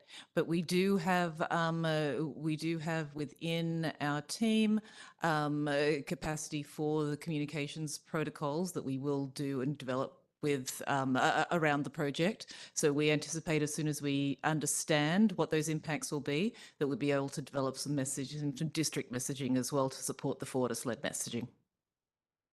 Okay, thank you. And then the next two, just sort of looking for higher level answers here, that the Fortis intentions to submit a permit amendment application to BCER for a permit and a bunch of numbers, main pipeline.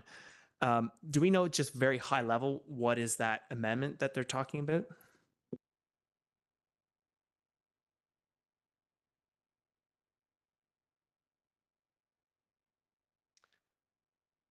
Through the chair, yes, a few weeks ago, Fortis BC staff came and gave a presentation to district staff about the various amendments that they are making to their permit application. Most of the changes are outside the district boundaries, but yeah, it mostly involves kind of minor changes to the alignment of the pipeline. Okay. Okay. And then the other one was response to Land Act 17 reserve referral. What, very high level, what is that?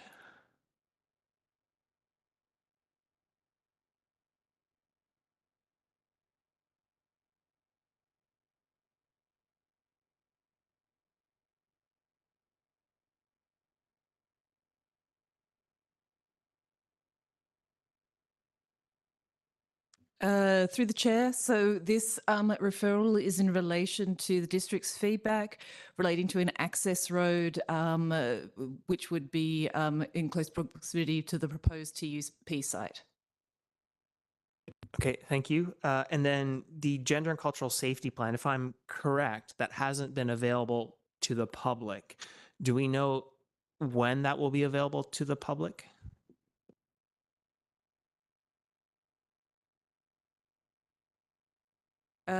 Through the chair, no, we do not have information on when that will be available to the public. Okay, and then the last thing I guess is just a note.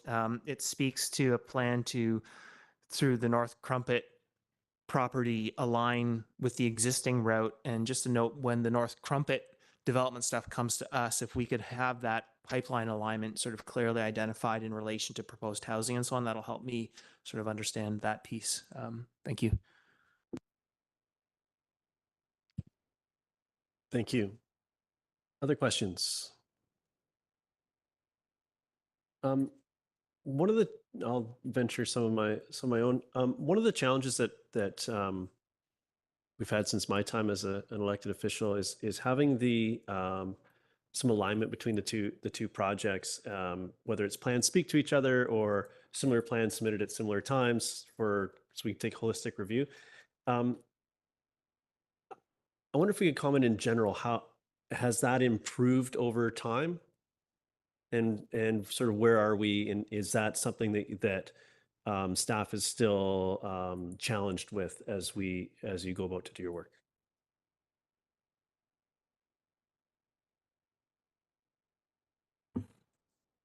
Through the chair, staff continue to ask both proponents to work together to provide a holistic view of both projects. However, to date, that hasn't happened. Thank you. It's disappointing to hear that.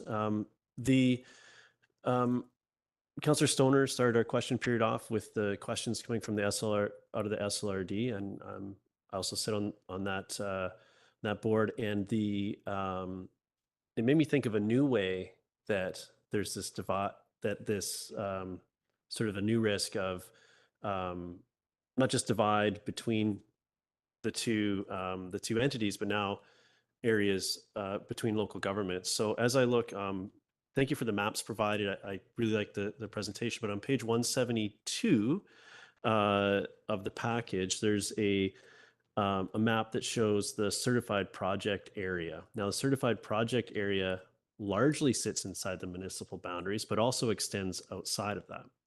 And this is, of course, a map provided by Wood Fiber LNG. So similarly, the certified project area for the pipeline is going to go, I'm going to assume, the run of the pipeline and enter into the municipality. How are those transitional zones looked at, or how do you see those? Or I know this is a new piece where the SRDs referred it, but it's challenging because not the entirety of the project site doesn't sit inside the municipal boundaries for either project.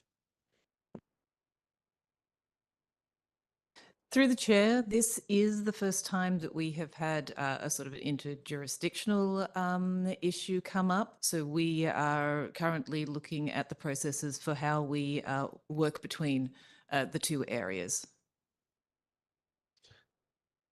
Thank you. It would seem, according to I quite like the rendering on page 173 that shows the layout on the WLNG site, but it appears that this is really a reaction to purely the district's needs, and it doesn't provide context outside of that in any way. So I understand that there are different entities, the Fortis and the WLNG, but as we all know, we've made this point 1,000 times and will likely make it 1,000 times more.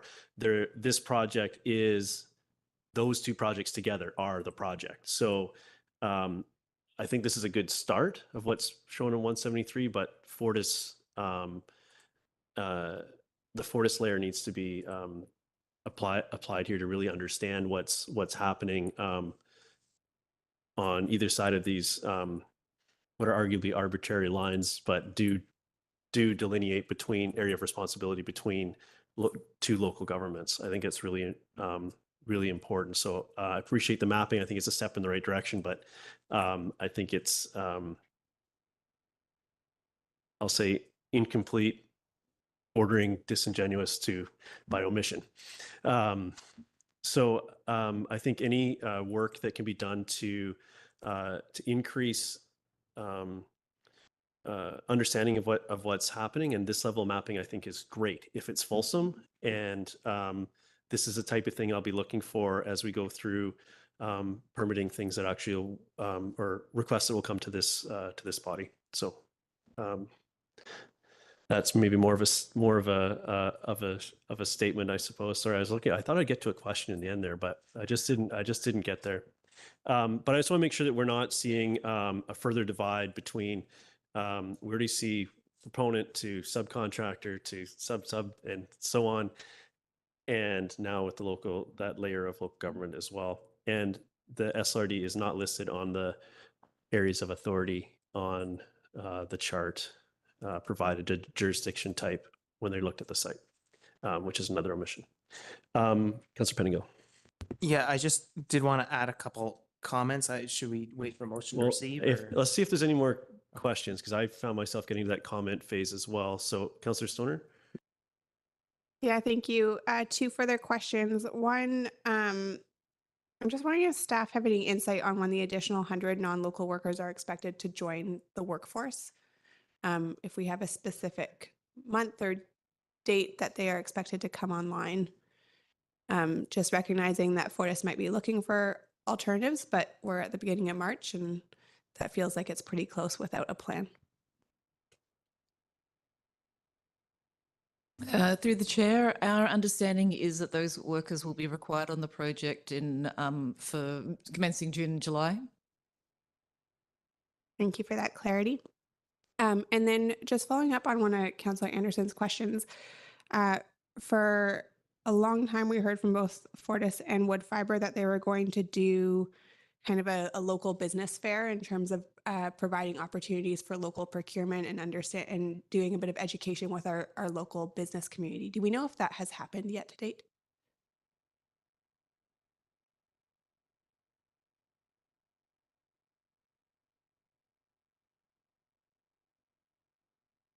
It's okay if you don't have the answer now. Through the chair, we will get back to you with that answer. Thank you for that. Okay. Any further questions? We'll hold comments till we move receipt of this is sort of where I'm going there. So I don't see any other hands for that. So I'll move receipt of the report. Is there a seconder? Second by Councillor Hamilton. I know I've started my question period with some comments. I won't reiterate those, but thank you for all the work in dealing with this this project on a day-to-day basis and compiling this report for us and our community. It's yeah, it is a staggering amount of work with a lot of moving pieces. So thank you for providing this sort of snapshot in time, which I already know is likely to have evolved since the report was generated. So thank you very, very much for that. Yeah, look forward to the next one, and hopefully we can see some improvement in the areas that we've continually asked for, namely communication and alignment between the two pieces of the one project to help us better, more efficiently engage with it, and as an organization and as a community. Councillor Penigo. Yeah, thanks. Thank you. Just a couple things. I want to add my appreciation for this. There's so many different information sources, and it's a little frustrating that we have to be the ones to pull together the best info available at the time. But I'm glad to have it sort of all collected together. It is very helpful. It does speak to, in some of the comments, we are seeing the impact of this project on our capacity, which again is taking our focus from all the things that are consistent with our OCP and our strategies, which is frustrating. And I think we really do need to focus on, with the proponents' unwillingness to come together with comprehensive plans. When we have to do that work, I would prefer to see that not cost other developments and things aligned with our priorities. And, that may shift timelines for us to be able to deal with TUPs and so on. And I think that's the proponent's opportunity to speed things along, is to really come with consolidated, cohesive plans. We've said it before, but maybe it bears repeating since we haven't seen much movement there. I do think it's worthwhile proactively sharing before rather than after the fact with the SLRD as much as we can. They may have limited capacity, but the fact that it's shared is, I think, worthwhile, and whether that's plans to the degree we can, because, you know, you think about traffic, a lot of traffic is focused in town, but there's traffic potentially up and down the highway, depending on what we're talking about, which impacts Britannia and Furry Creek and so on. So I think there's reasons, and we're hearing about, you know, projects really right along the wood fiber site, maybe outside of district boundaries, but these things are so closely together. We shouldn't assume that noise and so on isn't an issue.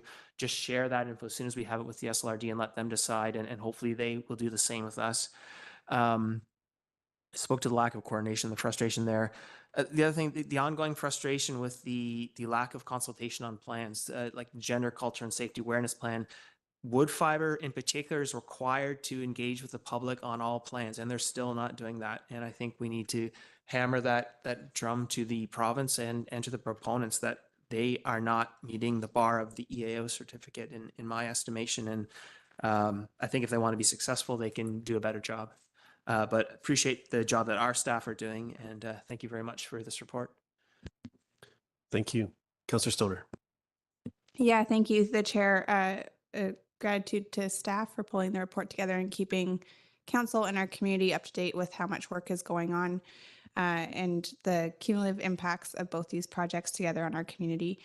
I won't reiterate what some of my colleagues have said. I will just flag my last two questions continue to be areas, I think, of particular concern to me. And this is not, I think, something that staff need to manage, but I think my comments are directed to the proponent who's not in the room at the moment. Fortis and not having a workforce lodge contingency at the beginning of March, when we're just a few months away from adding another 100 folks to their workforce, is unacceptable. I'm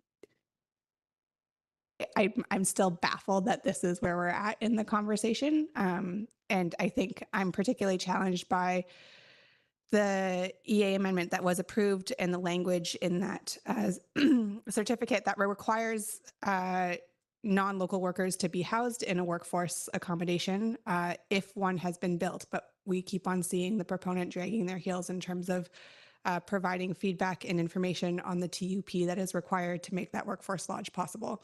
And so I feel like we continue to be put in between a rock and a hard place with the potential implications of having so many non-local workers in our community. And so this is a plea to the proponent to figure out a plan and figure it out quickly and communicate that to council and our community, because we deserve to know.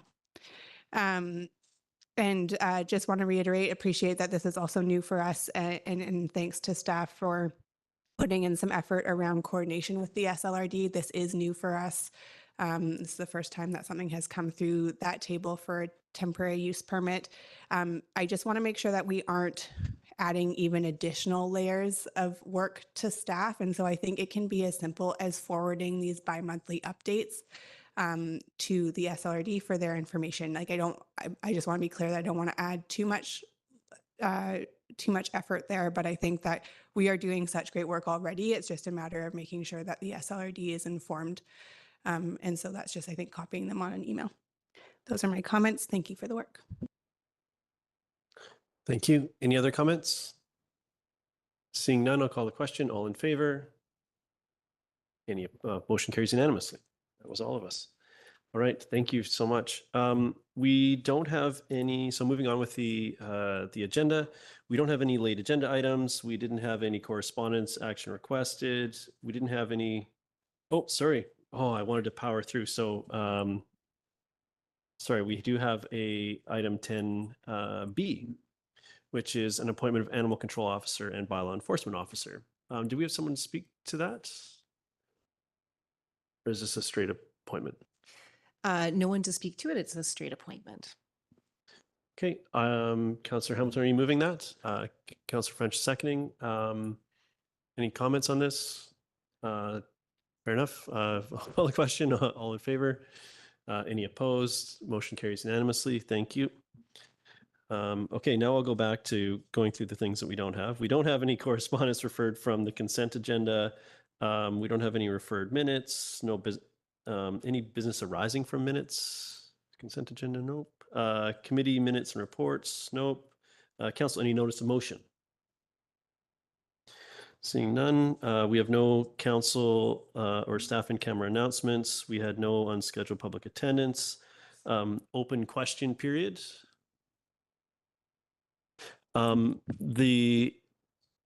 The opportunity to be unscheduled public attendance happens at the start of the meeting. So at this point, procedurally, you can ask, we'll move on to open question period.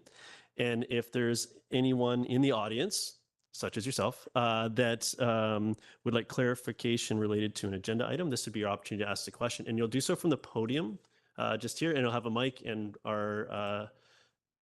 and I think we'll turn it on for you. There you go. You are live. Okay. And go ahead, ask your question. My question relates to a lot of the agenda pieces because you talk a lot about housing and stuff. So my question is for example, wood fiber LNG, when they're talking about 100 non-local workers, I just forwarded everybody on council a notice to vacate that was sent to us who live up at the university. So Capilano University now, they've got about 100 or so of us housed up there, and we're all inadequately housed and vulnerable people. And so it would relate to wood fiber, but it would relate to just about any time you talk to these is we are all going to lose our housing illegally in the next 2 months because we've all been evicted. So you've got 3 buildings evicted. And my hope would be that council's considering this whenever you're talking about wood fiber LNG, whenever you're talking about the affordable housing units. I mean, it looked like you had a lengthy discussion tonight about 1 unit on the corner of Winnipeg and Cleveland. And that was one affordable housing unit you were talking about. I would really just, I guess, ask, has this been brought to your attention yet that there's been 3 buildings of people evicted at West, which is now CAP? So I think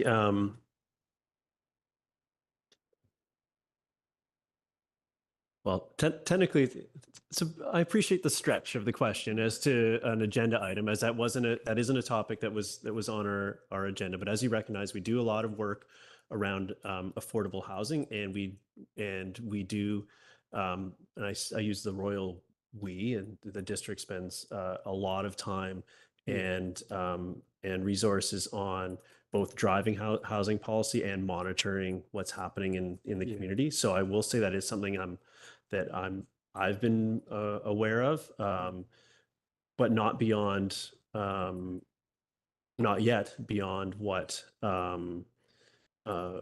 really probably what you've forwarded as far as a notice. So, but I will say that at previous times, when the discussion of having those buildings used as workforce accommodation, which is maybe trying to draw it back directly to the piece here, that's not a permitted use in the zone, would require a temporary use permit, which would go through a whole public process and would come down to a decision of council. So that was the last, and that's knowledge going back a few years now. And so that's what I do know about that. But your point, I think, is well made. We do have sorry to stress housing crisis. No, that's my point I is more that we're all going to be impacted by this. It's going to affect every one of your agenda items as we move forward. And there's a lot of us, we're really vulnerable.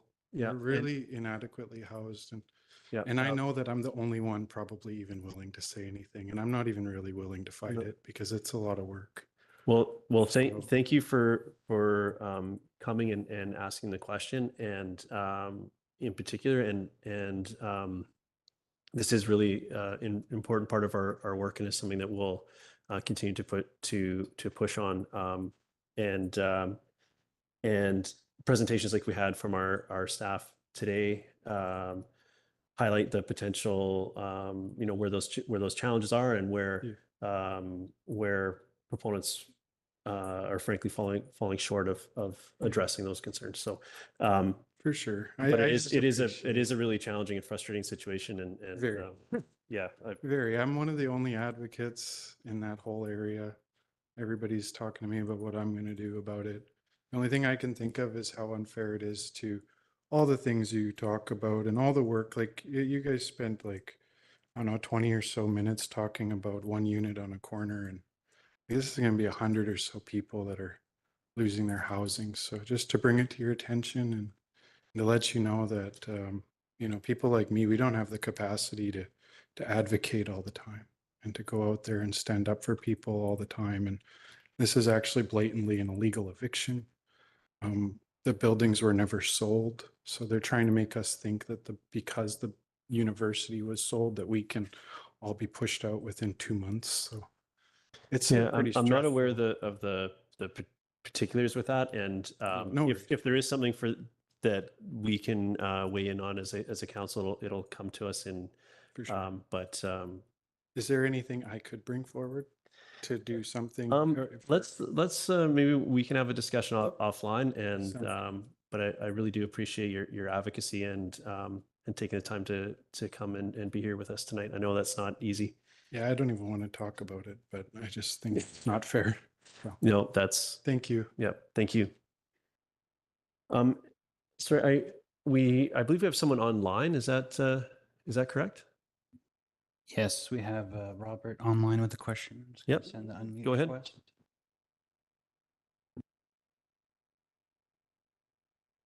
Can you hear me clearly? Oh, We can, yes. Go ahead. If you could state your name and neighborhood or yeah, address. not a problem. My name is Robert Forsyth. I live currently at 41872 Faith Road. We are here for another 3 days. We're trying to work out where we're going to be living after that. So like the last gentleman that spoke, I would like to speak regarding the Fortiswork BC Lodge contingency plan. And just for clarification, trying to understand this 180 non-local workers, is that stating that they're already currently living in Squamish, therefore affecting our housing market? And then I have a further question once I have that answer. I would say that's fairly accurate, yes.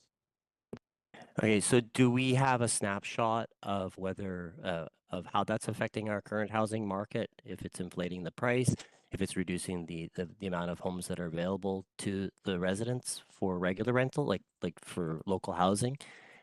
Is there a snapshot? Like, I'm just kind of questioning the idea behind all of the talk, like the gentleman last regarding affordable housing and for making housing solutions. And like I just went on Airbnb, there's 200 Airbnbs in there.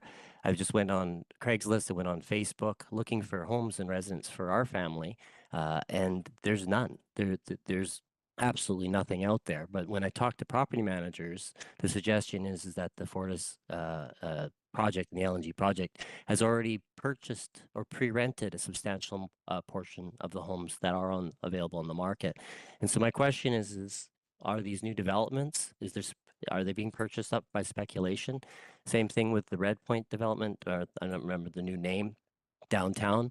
I was told my friend was number 22 on the list to purchase in phase 1, and before it even got to him, the units were all sold.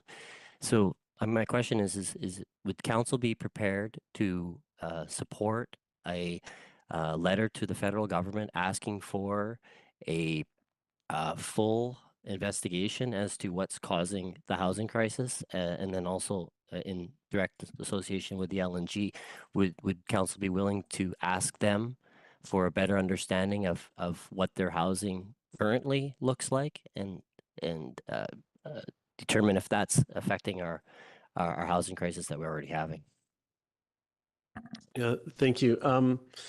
So this agenda piece is about clarification for agenda items. So I want to try to focus our answers, and council, these questions are also for us collectively. I'm happy to address them, but if anyone would like to speak or offer a different perspective, but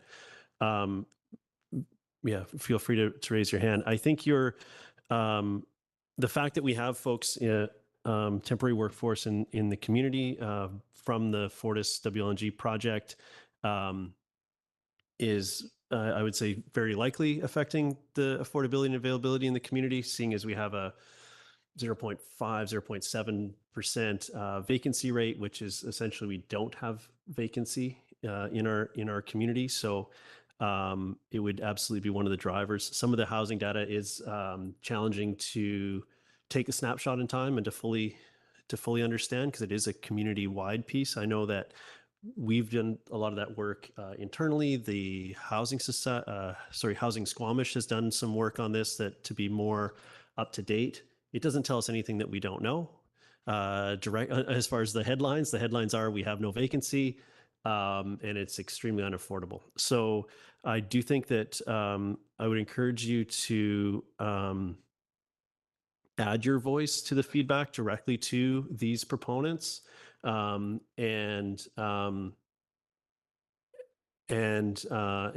continue to engage as we go through consideration of TUPs, which is what they would need for their both proponents for their workforce accommodation lodges, which is challenging. So yes, and we've as a council, we've raised this through our advocacy work as well to recommend policy change to the province around the requirement of a housing plan for any projects that require temporary workforce, and with an eye towards realizing opportunities for legacy housing as well. So that goes to not a direct into the category of advocacy, so not a direct decision of this council.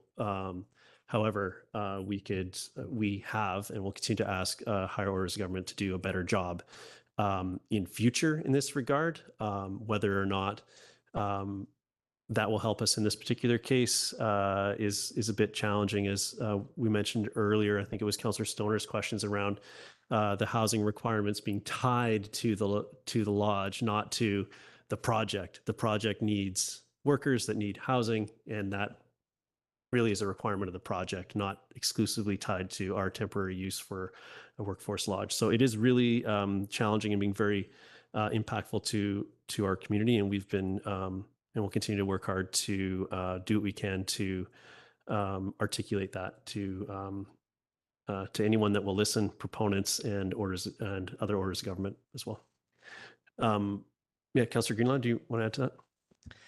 Yeah, through the chair, I just wanted to just say that I have anecdotally heard similar information to what you're saying, and personally, I'm trying to dig further into it to get more answers. I have some leads on some people to talk to about what's happening.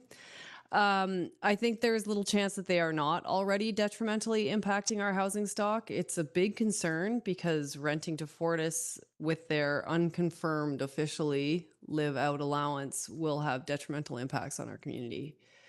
I'm happy to engage with you personally. Sorry, I've already forgotten your name, Robert, but feel free to reach out to me. And I would definitely be interested in raising alarms on this at higher levels of government. So I'm happy to collaborate on this if you'd like to. Sorry, Robert, I know that unlikely addressed all of your concerns, but we'll there'll be more opportunities for that, and your input is definitely heard by the group and everyone listening. So we'll move. Thank you, and thank you for participating tonight. I think we'll move on from our open question period unless there's someone else that has a question. So now we go to councillor staff announcements. Councillor French. Thanks, Mayor Herford. CD Saturday took place on Saturday at Brennan Park. I attended in my capacity as the council appointee on the Food Policy Council. More than 100 people attended. I might be conservative with more than 100. I think it was well more than 100. I didn't get the exact number. Some had seeds to swap. Others were there to learn about seed swapping and seed collection. I took a few seeds for myself from the event after growing some zucchini plants and tomatoes on my decks last season. I'm getting ambitious for the season ahead, planting butternut squash, zucchini, snap peas, scarlet runner beans, sunflowers, tomatoes, and marigolds. So CD Saturday is an annual event that has grown steadily, and I wanted to take this opportunity to encourage gardeners to collect seeds and visit the event next year with some of your seeds so that you can do some swapping with others who are in the seed business. It was an excellent event, well put on, and I want to thank the Squamish Can folks who worked diligently to make the event happen. And one more item. After many years on hiatus, Coldest Night of the Year event was held in Squamish on the evening of Saturday, February the 24th. Mayor Herford attended, along with Councillor Pettingill, CAO Glenday, and DM Megan Latimer. As a team, we raised apparently $740. Pretty good considering that our goal was $500. And donations to support the Squamish Helping Hand Society are being accepted through until March the 31st through the Coldest Night of the Year website. And if you're inclined to donate at this point, one of your options is to visit my own Coldest Night of the Year page. And if you want the link, alert me and I will send it to you. And so the date for the 2025 event is set for February the 22nd. I'm looking forward to that and our participation in it next year. Thank you. Councillor Greenlaw. I don't have too much to report. I just wanted to let people know that I'm still holding my office hours at Sweet Threads on Thursday from 12 to 2, and anyone's welcome to come and talk about community issues or just gather in the makerspace. And heads up, the conversations regularly and inevitably end up centering around some form of social justice. So if that's your jam, come on in and yeah, have some chats. Thank you. Councillor Pettingill. Yeah, a couple things I'll highlight, and thanks for my colleague for highlighting Coldest Night of the Year. We also had a presentation, was it last week, from Squamish Arts about their year and what they've been working on. And I want to pick up on two pieces that I've seen in the community coming out of that. So the Coldest Night of the Year wanted some sound, and that requires, the Squamish Arts has some great equipment, but it requires someone to operate it. It's been a challenge in the community to have volunteers that can do this. Through Ampton the Park, there's a young student at L'École L'Aiglon, not L'Anglais, as I've been calling it, Les Aigons. Yes, thank you. Who jumped at the opportunity, was able to run the sound through the whole thing. And so that comes out of sort of that investment in Squamish Arts, and that they have in turn invested in the community to build this capacity in our community. And so seeing that sort of start to come to fruition is really great. And he did a great job at that. So thank you to him. And then I'm hearing that the Squamish Community Festival registration, it was way up last year and it's up even more. It's just exploding, the amount of demand for people that want to participate in this, and it outstrips our community growth. So it's not just tracking with our great community growth. There's something really happening in the arts, which is really exciting and really positive. I think our question is, oh shoot, how do we keep up? And I think we're finding this in many aspects, but overall I think that's something to celebrate. I'm hoping my colleagues will pick up the pieces that I forget. We've talked about the Fortis TUP, which came to the Squamish-Lillooet Regional District. We also talked about going into at least a small minor RGS update, Regional Growth Strategy update, and that sort of sets our OCP, Official Community Plans, all aligned with the Regional Growth Strategy. And so the focus there is on adopting the Interpanel on Climate Change numbers for GHG targets, and then some other amendments. Some things we talked about are access to childcare, food production, alignment of GHG emissions, and a few other things. So, that'll happen over the next year or so, I expect, and will help sort of bring some of the things I think we're already doing here, but bring them region-wide. So that's kind of exciting. Thank you. Thank you for the update. Any other updates? Okay, I'll venture one of my own. On the 21st February, we had hosted the mayor's drop-in. This was the second one that was generally, the mayor's drop-in's very open forum, whatever folks want to talk about. And they've been great, but previously in January, we decided to focus on a topic which we chose housing to start with, and it was great to have the Housing Society in attendance. Our MP Patrick Weiler was there. We had members of our staff, folks that work in the space. We had a great conversation and members of the community came to learn about what is happening or could happen, as well as to voice bring their experiences forward. So it was a great conversation there.